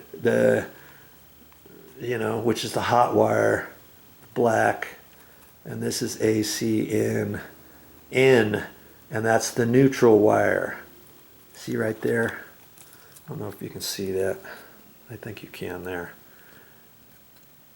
AC in, neutral, and this one says AC in L. AC in L is load for power, the black. Okay, so we know when we hook those up, we're going to hook that up to the power up in the ceiling. But you remember, we're not using the black wire up in the ceiling. Hopefully you saw that portion of the video. Go back and watch it. We're going to actually hook it up to a red wire that's up in the ceiling. You see? And then these are the three that go to the light, the light and the light kit and the power, and this is the remote sensor that is going to read off of the handheld remote.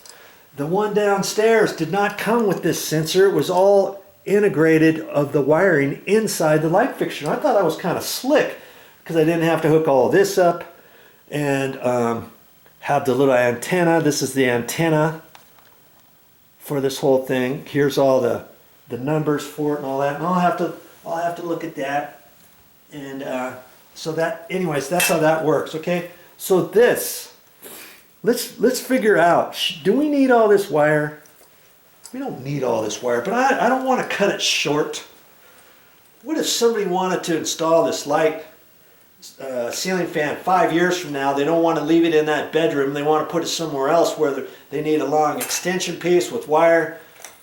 Well, they're going to have to go down to the store and get some wire like this, and you can do it. You can put the little couplings on there and do that. So I don't even know if I'm going to save this extra wire or not, but I'm going to cut it off.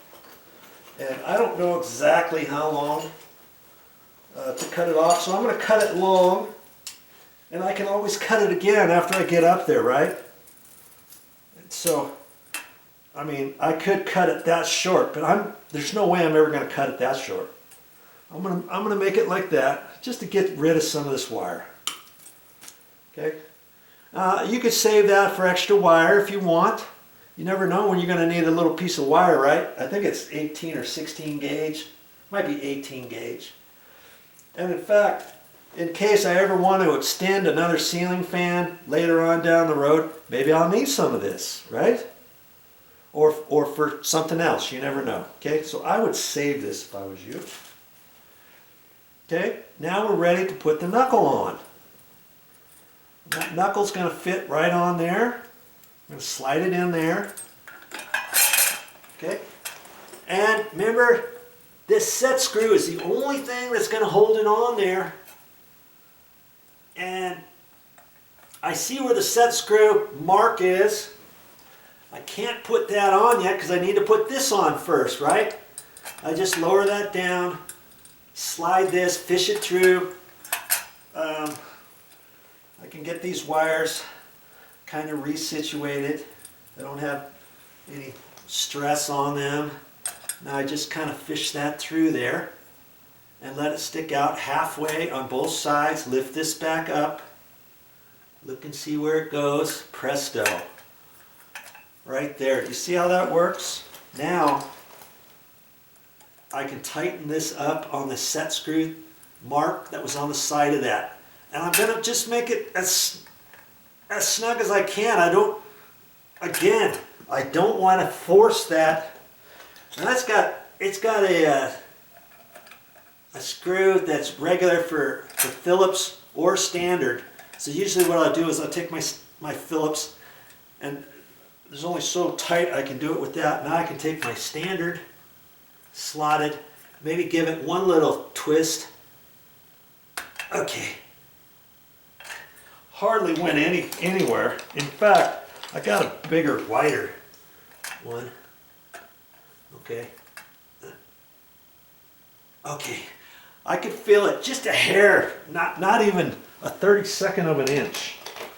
That made it just a hair tighter. That's the only thing that's going to keep that knuckle from loosening up. So I want to get that screw snug, but I don't want to get a big old screwdriver and think I'll just crank on that, because you know what's going to happen? Your screw is going to break. It's going to twist right off. Now you're going to be in a pickle. You're going to be like, what to do now? You may have to take that out, get a new screw. You don't want to break the plastic on there and all that kind of stuff. And so you can only get that as snug as you can, okay? Okay, so now that's ready. I can lift that up there and put it right on that clunk. You see what I mean? I got to kind of put it over at an angle. It's kind of tricky because this is up there so close. Look at that. But hey, they got it designed in such a fashion because they wanted the extension rod to be exposed. They couldn't make the extension rod hardly any shorter than that with as fat as this top bit is, because this top bit has to cover the mounting assembly up there that I already installed, right? And so this is you're only going to see a little bit of that rod, but if they would have cut that rod a little shorter, then this would have been up closer and it would have been really tricky to get this on. So they do it so that you should be able to do it without too much of a headache and still have it kind of up close to the ceiling. And I left that plastic on in case you have grubby fingers, prints and stuff, because it's kind of like stainless steel. It's nickel stainless steel finish.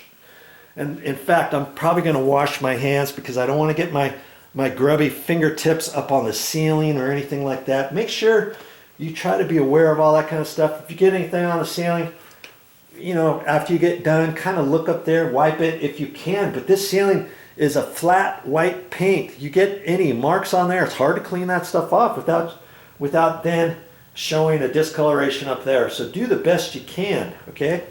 And so now, are we ready to put that up onto the ceiling? I think we are.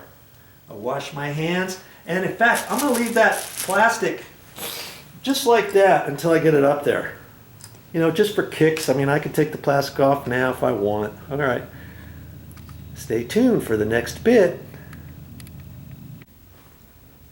Oh, that's funny. Remember? I was saying, are all ceiling fans created equal? Of course they're not. This one's installing way different than the last one. Oh, I got to get my little knee pad. I was using that to step on the bed. I don't know how good that's doing, but I'm at least making the effort, right? Okay.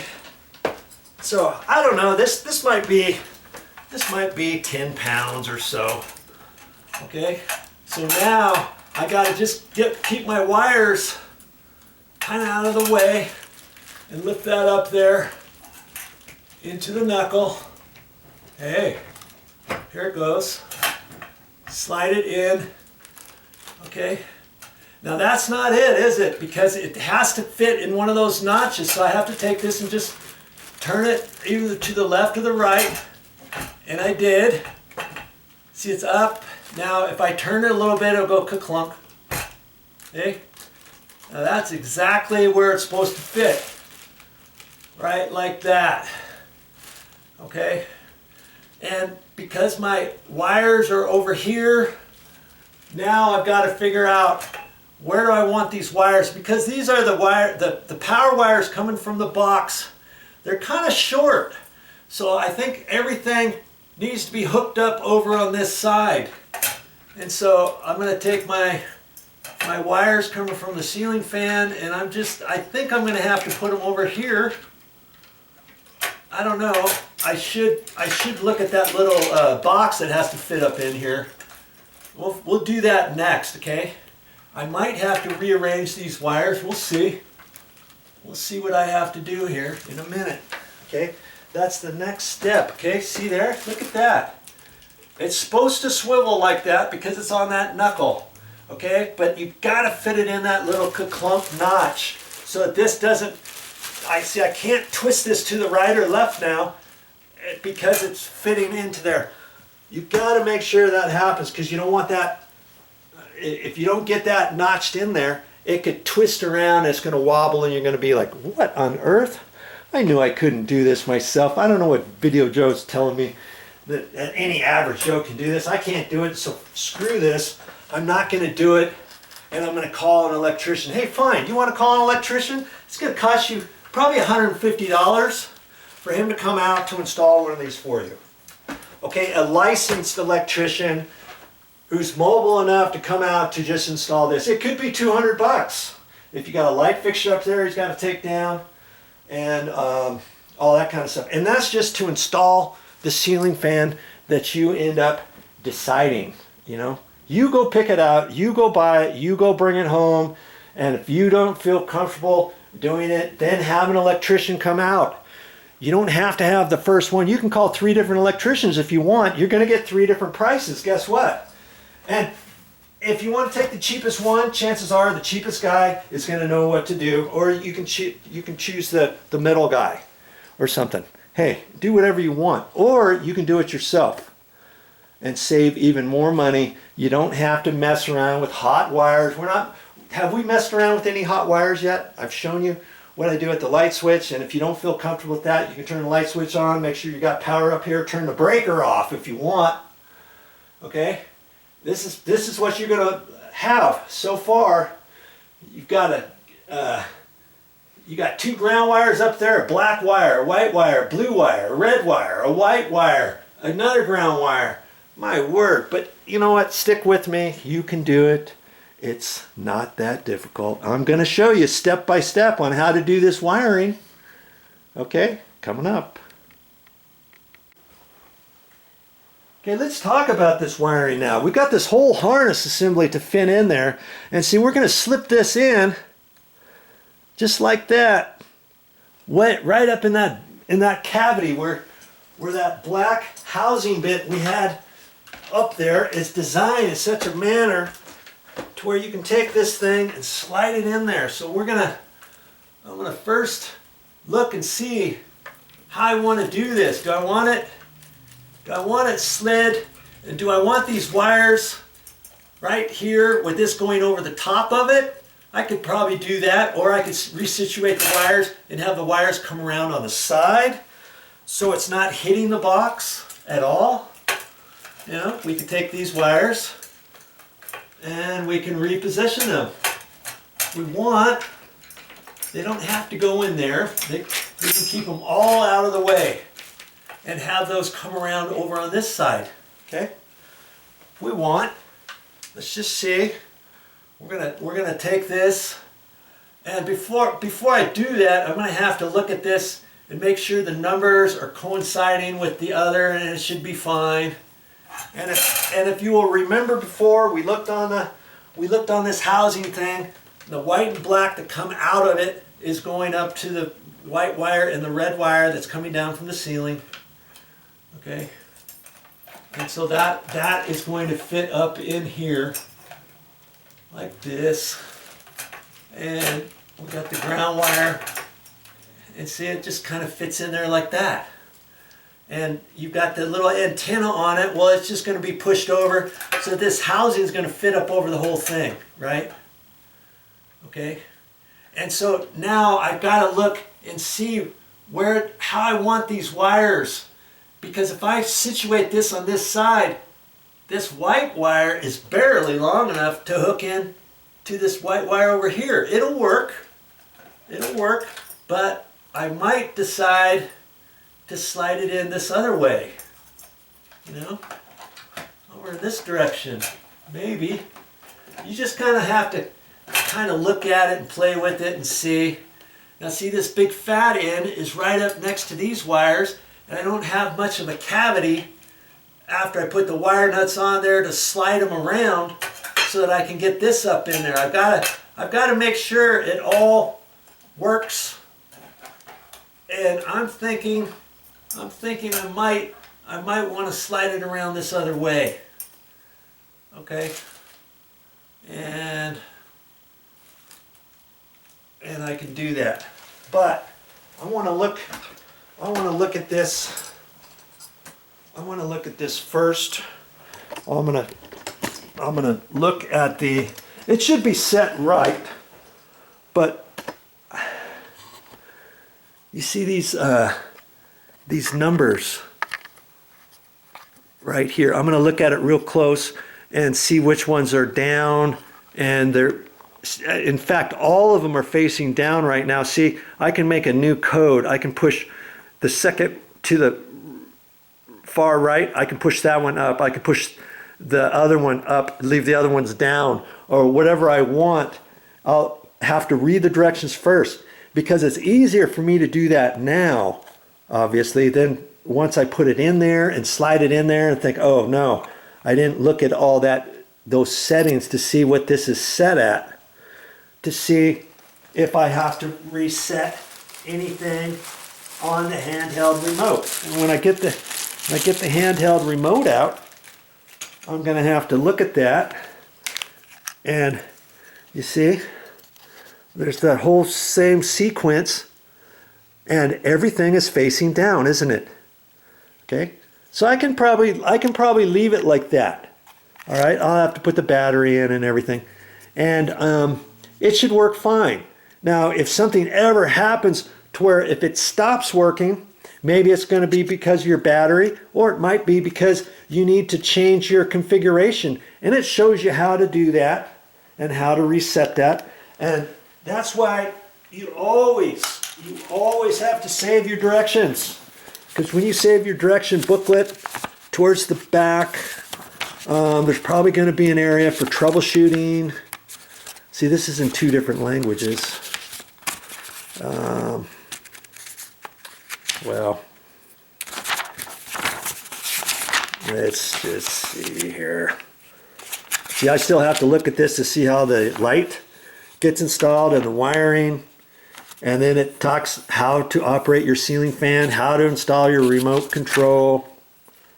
It gives you maintenance, how to clean your ceiling fan blades. And then here's the all-important troubleshooting. Fan will not start. Fan sounds noisy. Fan wobbles excessively. Not enough air movement.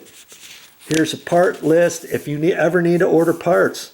Shows you how to order parts, and it'll probably give you their phone number on here and how to do it and all that. So you never want to throw this booklet away. Okay, save that where you keep all your other warranties and stuff like that and all that.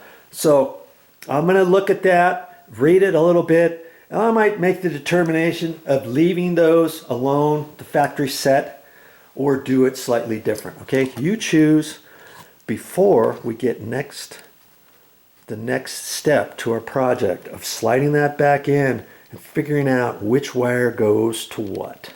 Okay? Okay, we're just about ready to hook that up, all the wiring, but I wanted you to see something here. They gave me 2 different sets of orange screws. I've got 4 bigger orange screws and 5 small orange screws. And most of the time, the orange wire nuts are the same size. Look how much bigger this one here to the left is. Look at that. But you gotta look in here, and I believe that hole is just ever so slightly bigger than this one. Okay, so I'm gonna decide to use the bigger orange screws for the wires that come out of the ceiling. Okay, when I hook that up, I'll use those bigger ones, and then when I go for the small wires that go from the ceiling fan to this housing bit, okay, I'll use the smaller orange screws, because see these three that come off of this side of the wiring harness, those are the 3 that get hooked up to the wires that come out of the ceiling fan. Remember, the ceiling fan had 3 wires coming out of the ceiling fan. The white, blue, and black. Okay, those real thin wires. We're not going to hook any of those up to the main power up there in the ceiling. Okay, we're going to hook those up to this right here. Okay, then once we do that, we've only got the 2 main wires here. Remember, these said AC in, AC neutral, AC load. These are the wires that go up to the ceiling. Okay, And then all the ground wires, we'll hook all the ground wires together up there. I'm going to do that next. Remember we had a ground wire coming off of the light fixture, a ground wire coming off of the housing, and then the ground wire that goes up to the ceiling.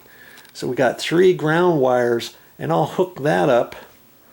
And I'm going to do that first, and hopefully I can use one of these little orange wire nuts, but if not, I've got my standby yellow wire nuts, and I might use one of those too, okay?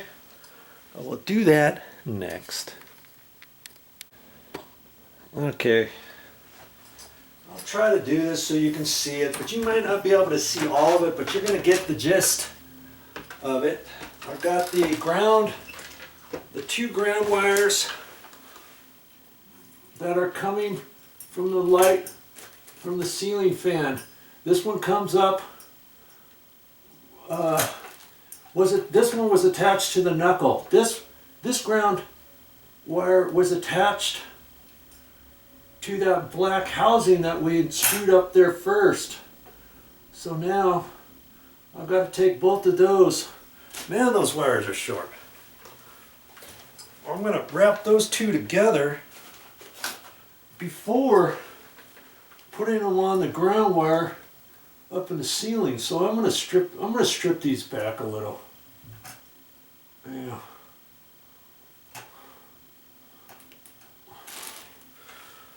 And I never know which little hole of the stripper to use, so I get a small one and I kind of cut it, and then I use a bigger one to strip it off with. That way I'm assured that I'm not going to strip off too many stranded little bits of the wire. If you do, then you may want to cut that off and try again. Okay? And I'm twisting all the stranded wires together, and I like to connect these 2 first, like in an X shape, and just kind of wrap those around. They were kind of short from before. Now I only stripped it off another less than 1/4 inch. Okay, now I've got a little bit extra for the ground wire. Let's get those other wires out of there. Make sure my light switch is off, and it is. Okay, so now, see, I could have even made those longer, then I could have wrapped that around the ground wire. I think this is going to work. Good grief. Okay, that looks good. Now I want to resituate that up in the box, because you will remember I've got to get that black box up in here. So I want to push this up high enough to get all the wires out of the way and kind of mimic how this is going to be with that sliding through there. Okay, that looks okay. And I think I'm ready to get that box up there. Okay, step by step, you can do it. I know you can. Okay, now I got to get this bad boy up there. Okay.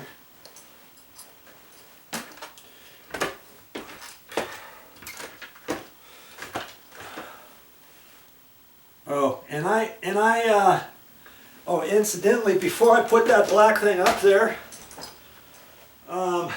remember I told you maybe I would just leave it on the factory setting in here? Well, I read the direction that said do not use the factory setting. So I moved a couple of these. I moved the 1 down and the 5 down, and I left the 2, 3, and 4 in the upright position, and then I had to do the same thing to the little handheld remote. Okay, and it shows you how to do it. Use a little screwdriver or a screw and get it in there. Hold your mouth just right and make sure you get it in there. Okay, so now I'm gonna gently slide that up in there and look and see how everything's looking. Okay, that antenna needs to be free a little bit, and I'm mimicking the idea to see how these wires are going to fit up in there and how I'm going to get them over and all that. Here I got the white and black power wires over on this side, and I believe they're long enough for the white wire and the red wire that's coming out of the ceiling. Okay, remember, you got to make sure I got enough room for those.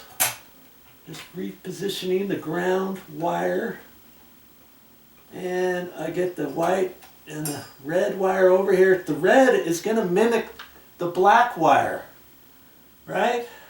The white wire is going to go white to white and black to red. Okay, and then all my other wires, my 3 coming up from the ceiling fan, are going to the 3 over here that are connected to that black box. Okay, and so I'm going to use the bigger of the orange screws, and I'm going to do the white wires first over on this side. Make sure my light switch is turned off, and it does look like it's off. I don't want to do this with hot wires. Dabbit. Okay. And these wires, this wire nut looks pretty darn small. And, you know, I'm wondering if I should use the yellow wire nuts, but I think I can use this one. I just need to cut the wire. Make sure that's off, and it is. I'm going to cut the wire that I stripped back up at the ceiling. I've got that white wire coming out about 3/8 or so. I'm just going to cut off a little bit of it, because once you get the wire nut on, you want to make sure it covers all of your wire, okay? So I'm going to cut that. Where did that go? You know, I might have gotten lucky and it might have went right inside the fan housing. Good grief. My little piece of wire. Oh, that's a no-no.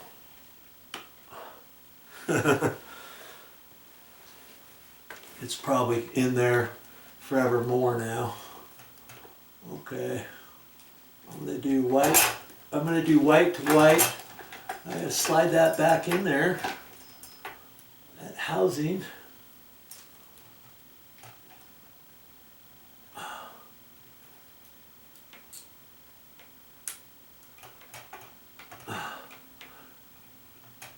Make sure I have it tight. Pull on the wires, make sure they're not coming apart. Okay. And now I'm going to connect the red wire to the black wire. See, this thing is still giving me fits because I don't have those other wires hooked up yet. Okay. Well, it's just kind of, you just kind of have to hold your mouth just right, apparently. Now, see, I didn't have to do this with the other ceiling fan because it hooked up differently. So are all created equal? No. Another reason why I wanted to use the orange, because I still have to slide this up and I have to get this in there. So it looks like it will. I just have to kind of fold this around. Kind of like that. That's going to slide up. That's going to be fine. Now I have to get around to that other side and hook up those other ones, and I'll use this small wire nut. So white to white, black to black, blue to blue, and I'm going to cut those wires a little bit shorter now and then restrip those wires that were coming out of the ceiling fan. Okay, that's your next step. I wasn't really going to show you this part, but I figured you got the idea. But I'm going to show it to you anyway. Get up on this bed. I'm going to have to just walk on it. Oh well. Sorry about that. But I got my little knee pad on it. Let's see. I'm probably going to do it in here, and I'm thinking I'm gonna still give it a little bit of length. Okay, I don't want to get it so close, you know, that I can't do anything later on.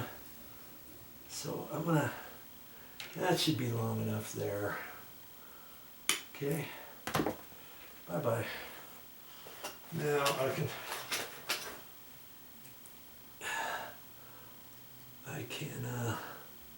strip those.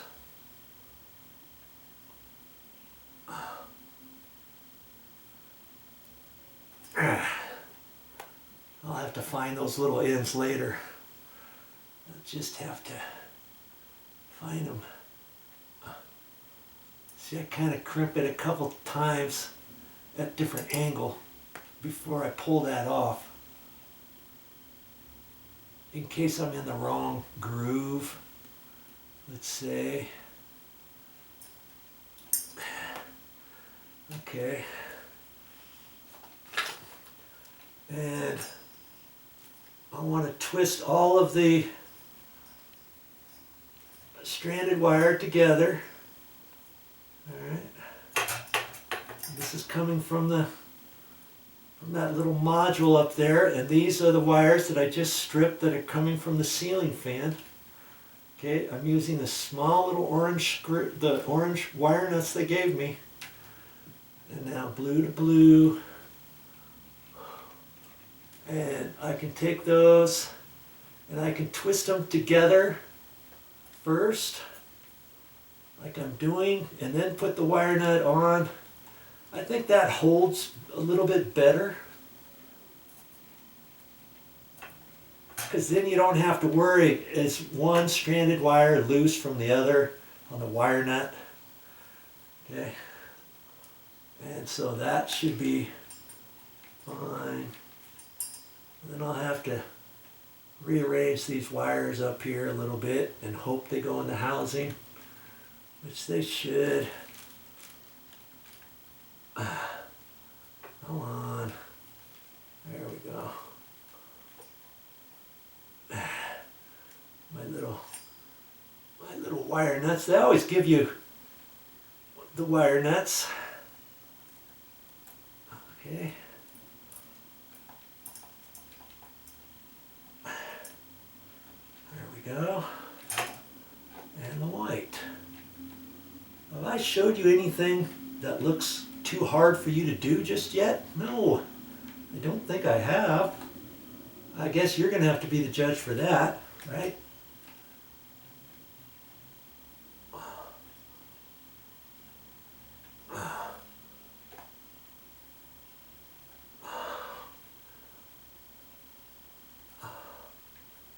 Put the little wire nut on there. Make sure you get it on there nice and snug. Okay, like that. Now I've got to reposition these wires over here to make sure all this goes in. And then this is going to fit up in there. And there's two little set screws on that black housing, and they stick down. They have to stick down far enough for me to slip this on, and that's what this other little ring was for. Then I got to fish it on. There's two little screw areas, and then you put that ring up there and twist it. And so that's going to be kind of tricky in itself. You know, just take your time. Just take your time with it and have a little patience, and you can do it. I'm sure you can do it. Okay, so I gotta resituate myself and get back up there and get her done. Okay, let's see if I can do this. Pretty sure I can. Let's get this, Just slide that plastic down a little bit.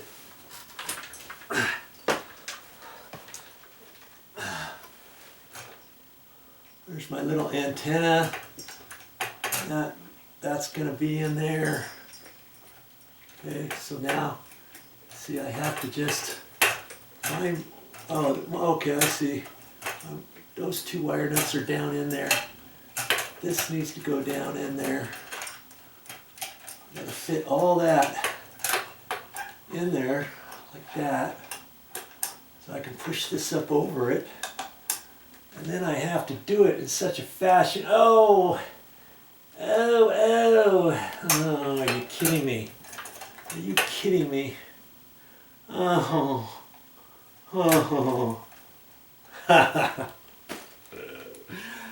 I got those two black screws up there and I didn't read the directions properly. One of those screws has to come out. And then this thing fits up in there on the little slot and then slides over. Then the other screw gets put in from down below. Good grief. I missed that. I wish they would have put two slots in the thing. Okay, so I'm going to have to get up there, find that screw. I tightened it up with the screwdriver, by the way. And I'm going to have to loosen that and be nimble, get my little fingers down in there and undo that screw and take it out before I can put that up. Here's a little screw I needed to take out. There's two of them. See how the head is on there. Once you tighten it up, there's still that little bit there that stays.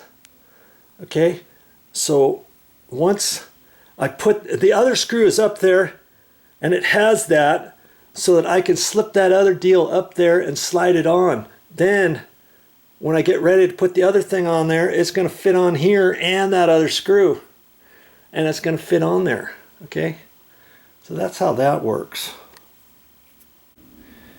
Okay, so there's two little black screws like that. The other one had to be loose too, just slightly, so that I could first get the first housing up there. And it's got to be done in such a way to where it doesn't hit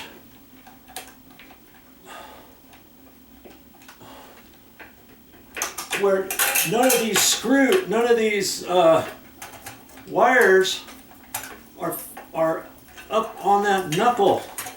And so I've got to reposition. Oh boy, well, that's going to be tricky in itself.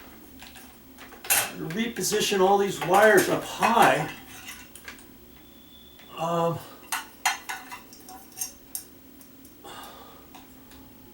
So that they don't hit the, boy, okay, reposition that so they don't hit anything. Wow, okay, get the antenna up there. Okay, push that up. Now I can get that in there. Good Lord. Reposition everything. Wow. Quite the little process there.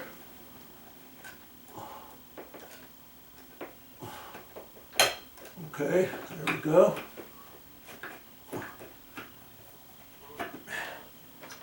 And I don't think I got the screw loose enough. I'll have to see if I can't undo that screw with my finger. Oh, here we go. Come on. Nope. Man.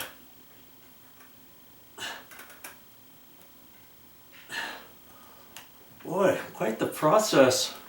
I should have undone that screw just a hair more.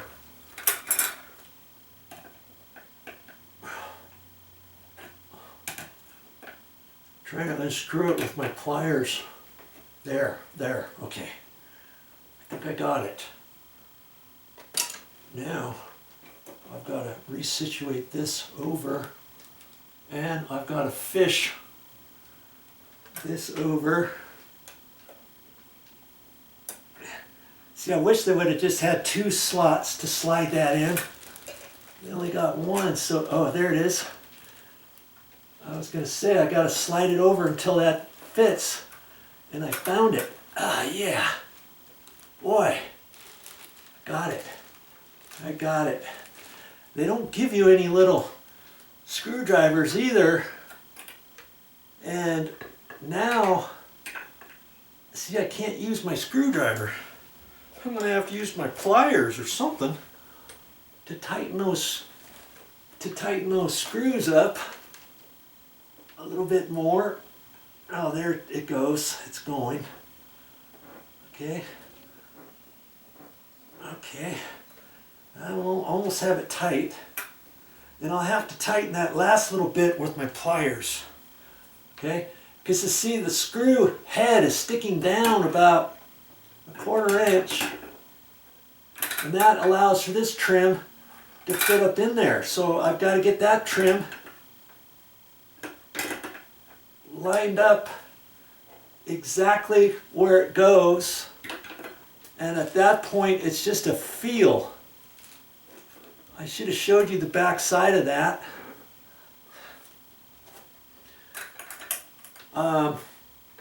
There's slots, so now I have to hold that and try to find where the slot is.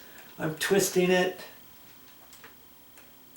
because it's got to go over the head of the screw.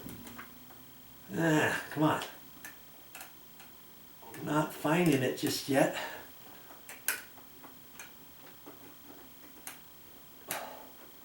Nope. Good grief. Maybe I can see it from the back like that. Oh, there it is. Okay, I got that. See? Now I can take that and twist it to the right. There. Look at that. Holy cow. When you see a trim like that, you know it's going to take a little bit of an effort to get that on there. But see, I didn't want, before I put that up, I didn't want any of the wires, the stranded wires sticking down there. So you got to be mindful of that. So this is all sitting here. This is up tight to the ceiling. This is up tight. Doesn't that look nice? Okay. So now I can pull this off. Oh, I see they have a rubber goodie here, and that kept the plastic in place. And I think they did that to keep you from getting your grubby fingers on everything. Okay, there we go. Those were just like shipping little containers for shipping. Okay, now, so far so good, huh? Now I can read the rest of the directions and see what goes first. I think what goes first next is the fan blades, and then the other housing. But I'll look on the directions and see. You know, keep reading your directions, and you'll get it. You'll get it. Doesn't that look nice? And remember on the box it said 12.52 inches, 12.5 inches to the fan blade, and that's what I have. You know, where the blade's going to be, not where the light is going to be, but it's still going to be okay. I've got plenty of room on the bed. Of course, if you got kids, you don't want kids jumping on your bed and all that kind of stuff. If your ceiling is only 8 feet tall, okay. I'm just getting about ready to install those, and it's nice. They give you an extra screw and washer for those, and you might want to save that because it's a good idea. Oh, look what we have over here. I didn't even know she was in here. Hey, Pippas.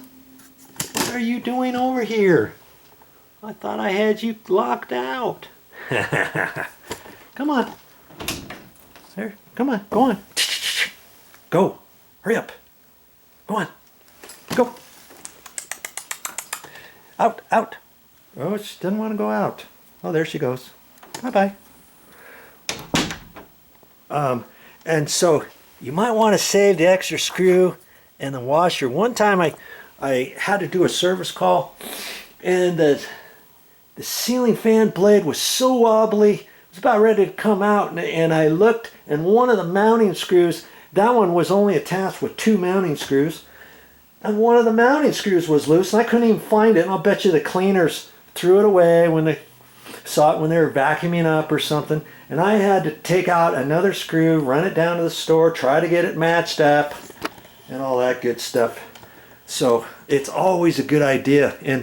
And you know, about the light switch, remember I was saying you can't install it with a dimmer switch.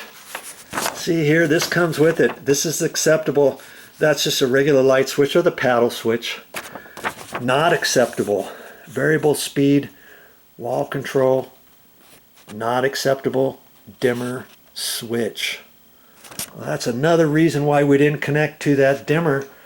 Okay, if you were been watching this from the beginning, that's why I hooked up the red wire up there. And I'm pretty sure when we get all done, I'm going to turn the power on over on that side, and we're going to hit the handheld remote, and this sucker is going to whirl like it should. Okay. All right, I might re-angle you over here, give you another view of this.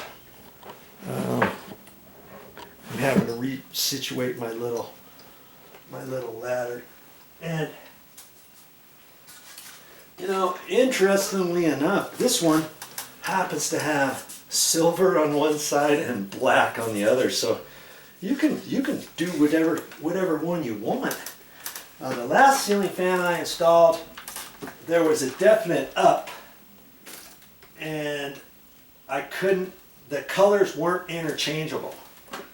Okay, so you just have to kind of look and see what your ceiling fan is like. That's gonna fit in there like that, and I'm gonna have to kind of fish for the. Okay. See this, even this part could be tricky. You know, just to find the screw head. I'm just sliding this back and forth a little bit to see if I can hit it. I'm not quite sure where. Good Lord. Oh, maybe it has to be slid in further. Oh, I think it's right there, but man, boy, I'm gonna have to pull that out and see where that is. I might have to. Oh, there. I think maybe I was slid in too far. Oh, maybe so. Oh, come on.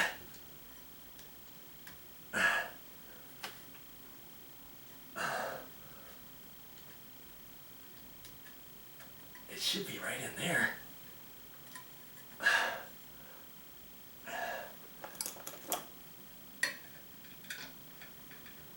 I'm just going to hold it with the screwdriver and poke around.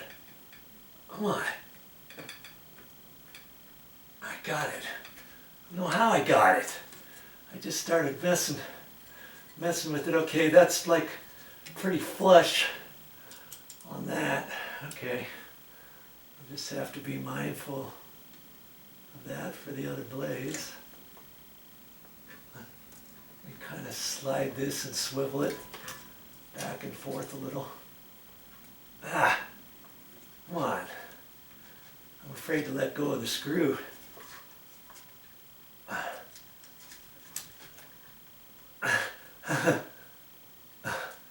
Good grief. I don't think I've hit it yet.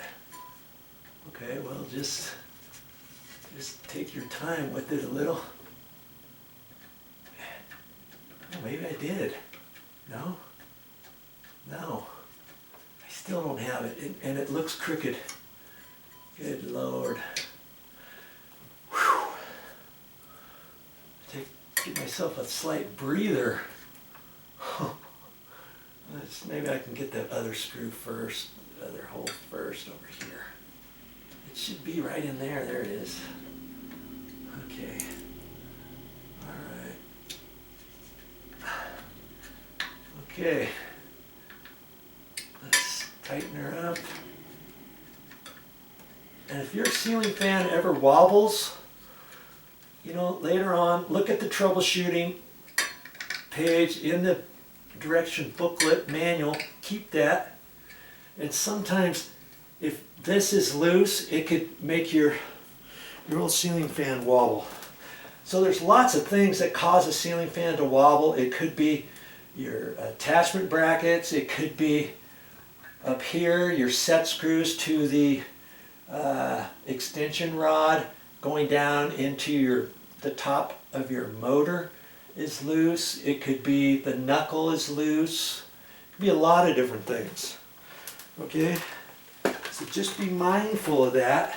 All right, well, I'm going to put those other two in, and let's see what it looks like when I'm done with that. And then we'll be ready to tackle the light kit. Okay, we're ready for the next step. And see, I'm going to end up putting this up there.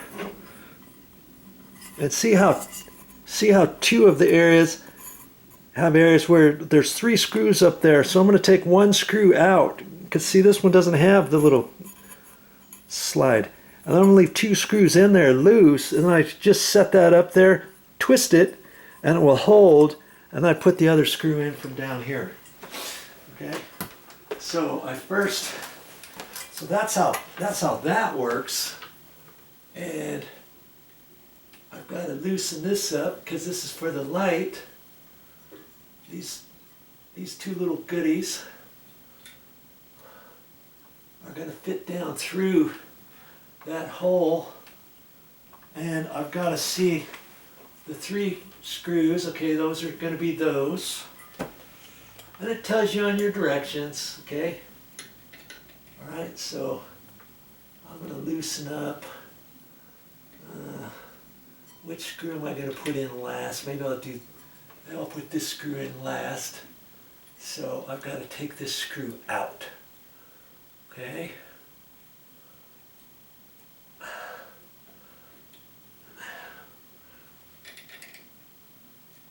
And I'm just going to loosen up that screw. And that one, okay, like that. And all these little ties, I save them. I never know when I'm going to use a little tie like that. Okay, goes through there, line that up, and swivel it. See, it's just going to hold up there until I can get this other screw in. I can't even see that because it's not light enough, but see, I got it because that was twisted where it should be. And now, look at that, I didn't have it in far enough. I wanted to make sure everything was going up nice and straight. There.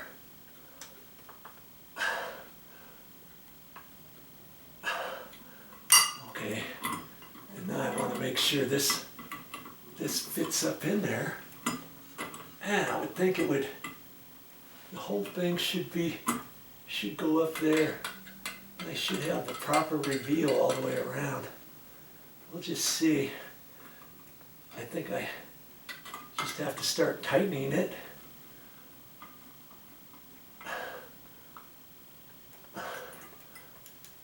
Okay, there we go.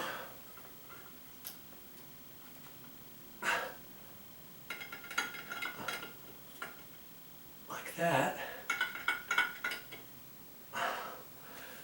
And the next thing's got 3 more screws and to hold up the next bit, and I'm looking on that next bit and the same.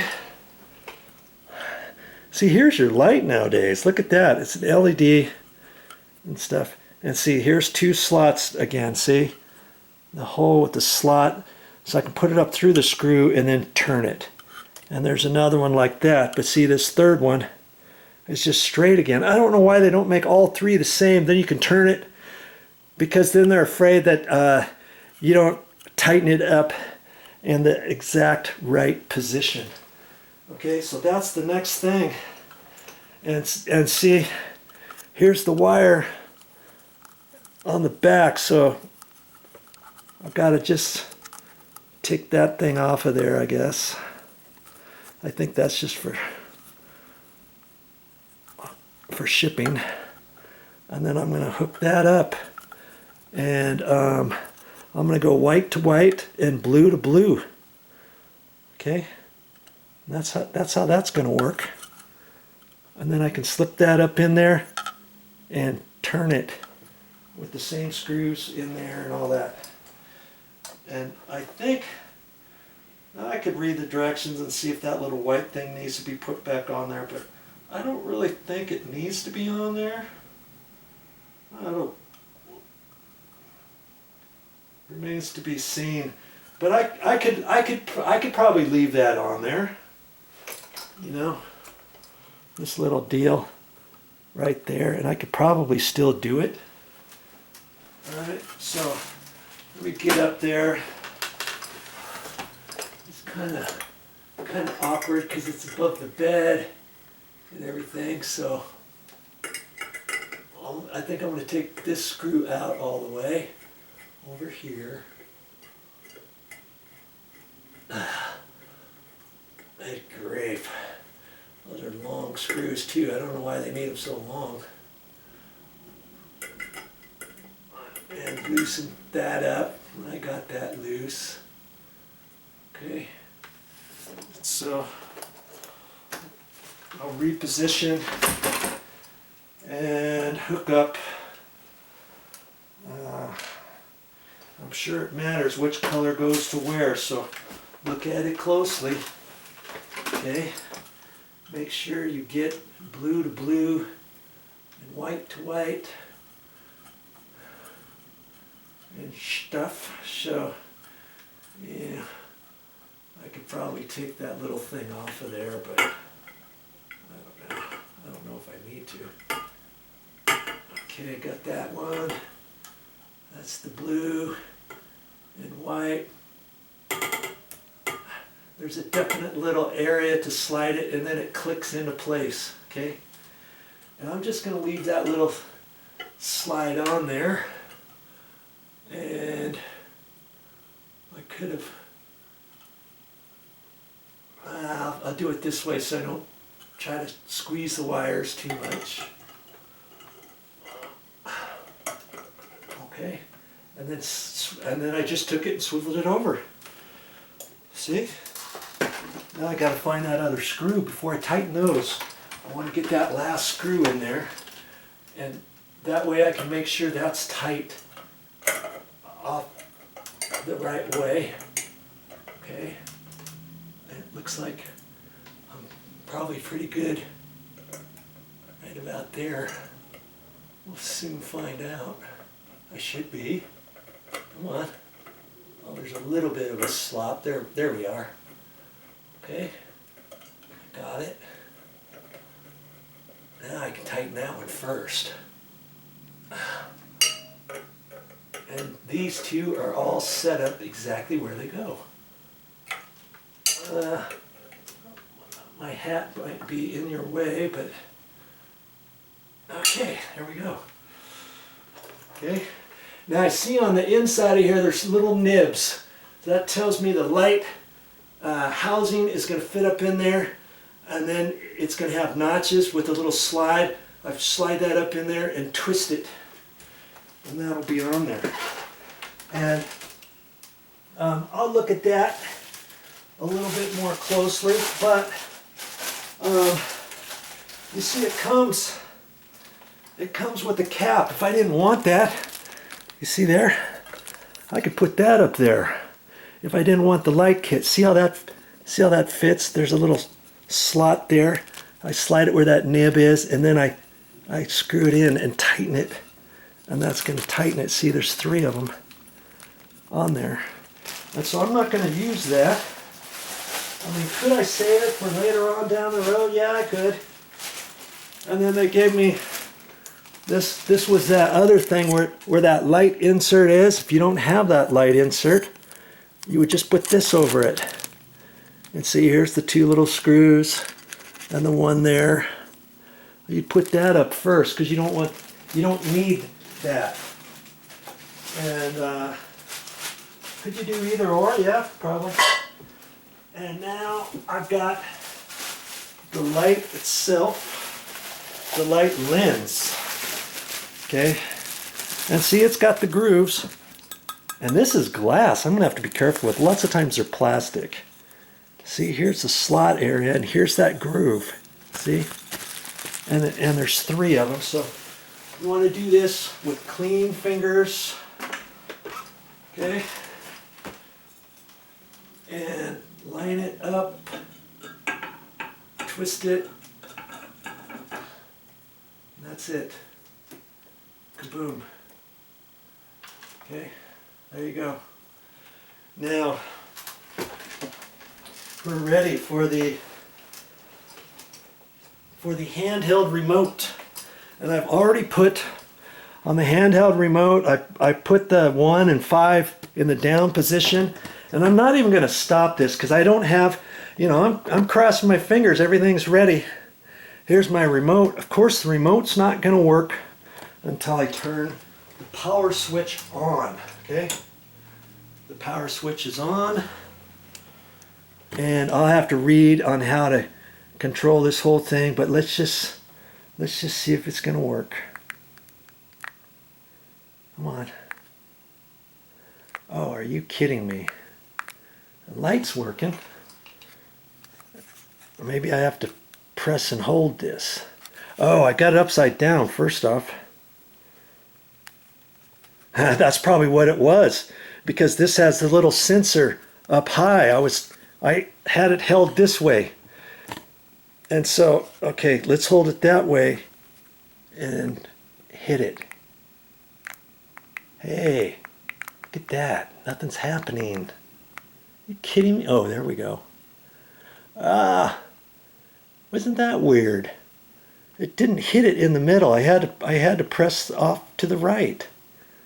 I don't know why that was doing that.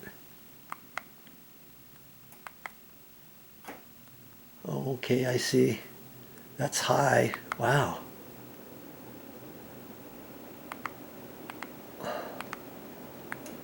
Oh, I get it. The middle is off.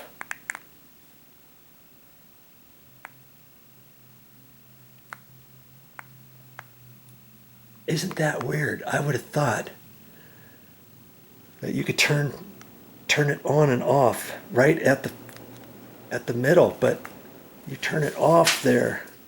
Boy, look at that. It's nice and breezy. It's already throwing the stuff out of whack over here. So here's the light again. And I think it's a dimmer. You can press this side. See, I'll have to look at it. See, yeah, it's dimming. And then you hold this side. I wonder if you just push and hold. And you can read the directions. See, it's getting brighter. And this happens to have a timer, which is kind of cool. Look, 1 hour, 3 hours, 6 hours. If you want your ceiling fan on for 3 hours, you can just do that. Oh, and this one, the other one I had was for summer and winter. This doesn't have it. So is this one summer and winter? Well, yeah. This one happens to have it on top. And there's a little button. And so, yeah, you have to get up here. You have to get up here, and there's a button here. Okay, before I turn it, you'll see that when I turn this on, See which way the ceiling fan's going? And that's the way you want it. That's the way you want it for summer. Because if you stand underneath it, you can feel the air. Oh, man, this thing feels nice. Okay, so I'm going to turn it off. Now you remember which way the fan is going. Okay. The other one, you just could do it from the remote. So different remotes, different manufacturers do different things. And I'm just going to let it stop on its own. Well, now I can do it, see. Okay, so now I can hit the switch. And it's just a little switch. I'm turning it. Now it should go the opposite direction now, okay? See? That's the one you want for winter. When you stand underneath your ceiling fan, no matter how fast you get this going, you're not going to feel it coming straight down on you. It's going to suck the air from here up to the ceiling, blow it across the ceiling to your walls, on down the walls, and then it's going to come back over to the center of the room where the ceiling fan is, and then it's going to suck the air up, and then it's going to get it up to the ceiling and blow it away. That takes all your hot air from your ceiling, and then it redirects it down the side of your walls. It's going to hit and go across. Then it goes down to the bed, and then it comes across, and then the ceiling fan sucks it back up, and it constantly does that. And that's how you got it in the winter, see? So now, I don't really want it in the winter right now. I'm going to shut that off, and I'm going to flip that around the other way. Okay? And I'm just going to wait for it to kind of slow down. That's a pretty bright light too for an LED. And the other one, it was like, well, what happens if the LED burns out? What do you do? Well, chances are, maybe the LED is never going to burn out. Or maybe it's going to be 15 years down the road. Another reason for you to keep your direction manual booklet, because then you can contact the manufacturer. And then, you know, that whole little light assembly that I installed up in here, they'll give you another one of those. And then you have to unplug that other one, take it down, put the new one up. And that would be as simple as it is on that, okay? So, isn't that nice? Now just for kicks, I'm going to turn this power switch off. Remember, this one over here does nothing now. It does nothing because that was a black wire up there that we did not connect. So now if I turn this other one off, the light should go off and the power should go off to the whole thing. I shouldn't be able to control it with this at all. Let's see if it does. There you go. Now there's no power to the ceiling fan at all. Okay, no matter what I do, I can stand on my head. I can do anything I want and nothing is going to happen until I turn this light switch, the power switch on. And let's turn the light off with that, see? Isn't that, I'm still kind of amazed that this doesn't turn on. You should be able to hit that button again, but I guess this Fanimation one doesn't work that way. Let's have it off, because I would have thought if you hit it again right here, it should go on, but it's not. See, nothing. That turns it off only. And so you can turn the fan on either one of these, and then there's little lights go on. Medium, that's probably high. Well, see, there's 3 green lights on there. I can see. If I turn it down, I see only 2 green lights, and I turn it down again, I see only 1 little green light in there. I've got it on low now. It's already coming down to low. And see, in this room, she's probably never going to need it in the high position. She's probably going to use it in the low position or medium. And let's just dim the light down a little bit. And if we want, like I said, if I want that on for an hour, I can just hit the 1 hour and be done with it. That's kind of slick, because most little handheld remotes don't have that. Speaking of the handheld remote,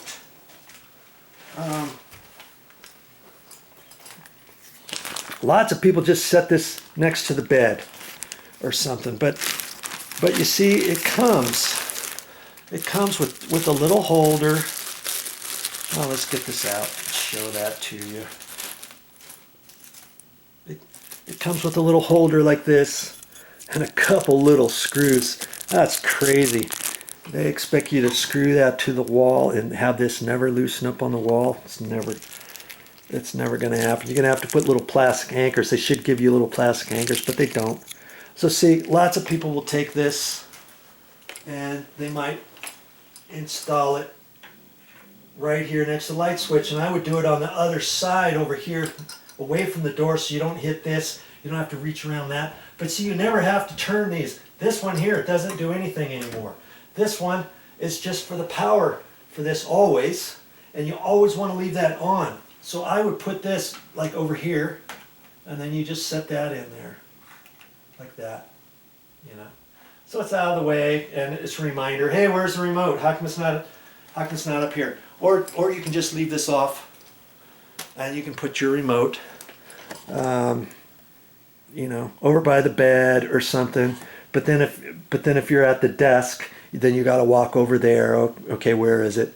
And so you can decide where to keep this. Last thing you want is to lose this or break this. And I'll bet you if you were to break it or something, that's another reason to keep your manufacturer's thing, and it gives you a little thing to send in, and your manual probably has written on there what it is in case you don't save the box, let's say, because they're going to well, you're going to call them up and you're going to say, hey, Mr. Fanimation, my little remote, I lost it, or I broke it, or the dog chewed it up, or I dropped it in water, or whatever.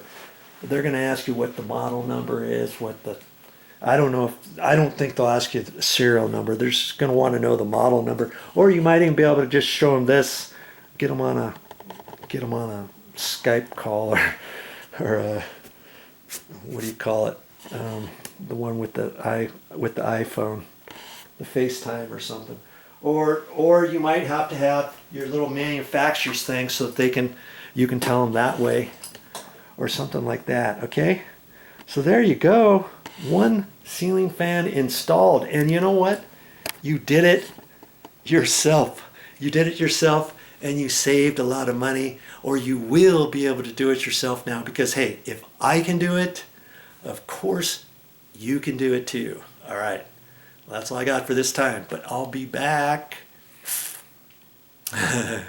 with more videos. I'm salivating because I'm glad that this project is over. So when you get done with everything you're cleaning up, make sure you save a few things. Here's a registration card. Here, I'm going to leave this in here in case we don't install this little holder against the wall. I'll wait to see what Momi wants. I'm going to save this inspection booklet with all the information in here for troubleshooting and ordering. And I'm going to put it in this plastic bag. And I'm not sure, but that might be your make and model number right there. I'm not quite sure. I don't see it anywhere else on here. I may have to look at the box, cut a little piece of the cardboard box off, put everything in here, and leave it with all my warranty stuff for all the other appliances and electrical ceiling fans and stuff like that. Okay? All right. I hope to see you next time.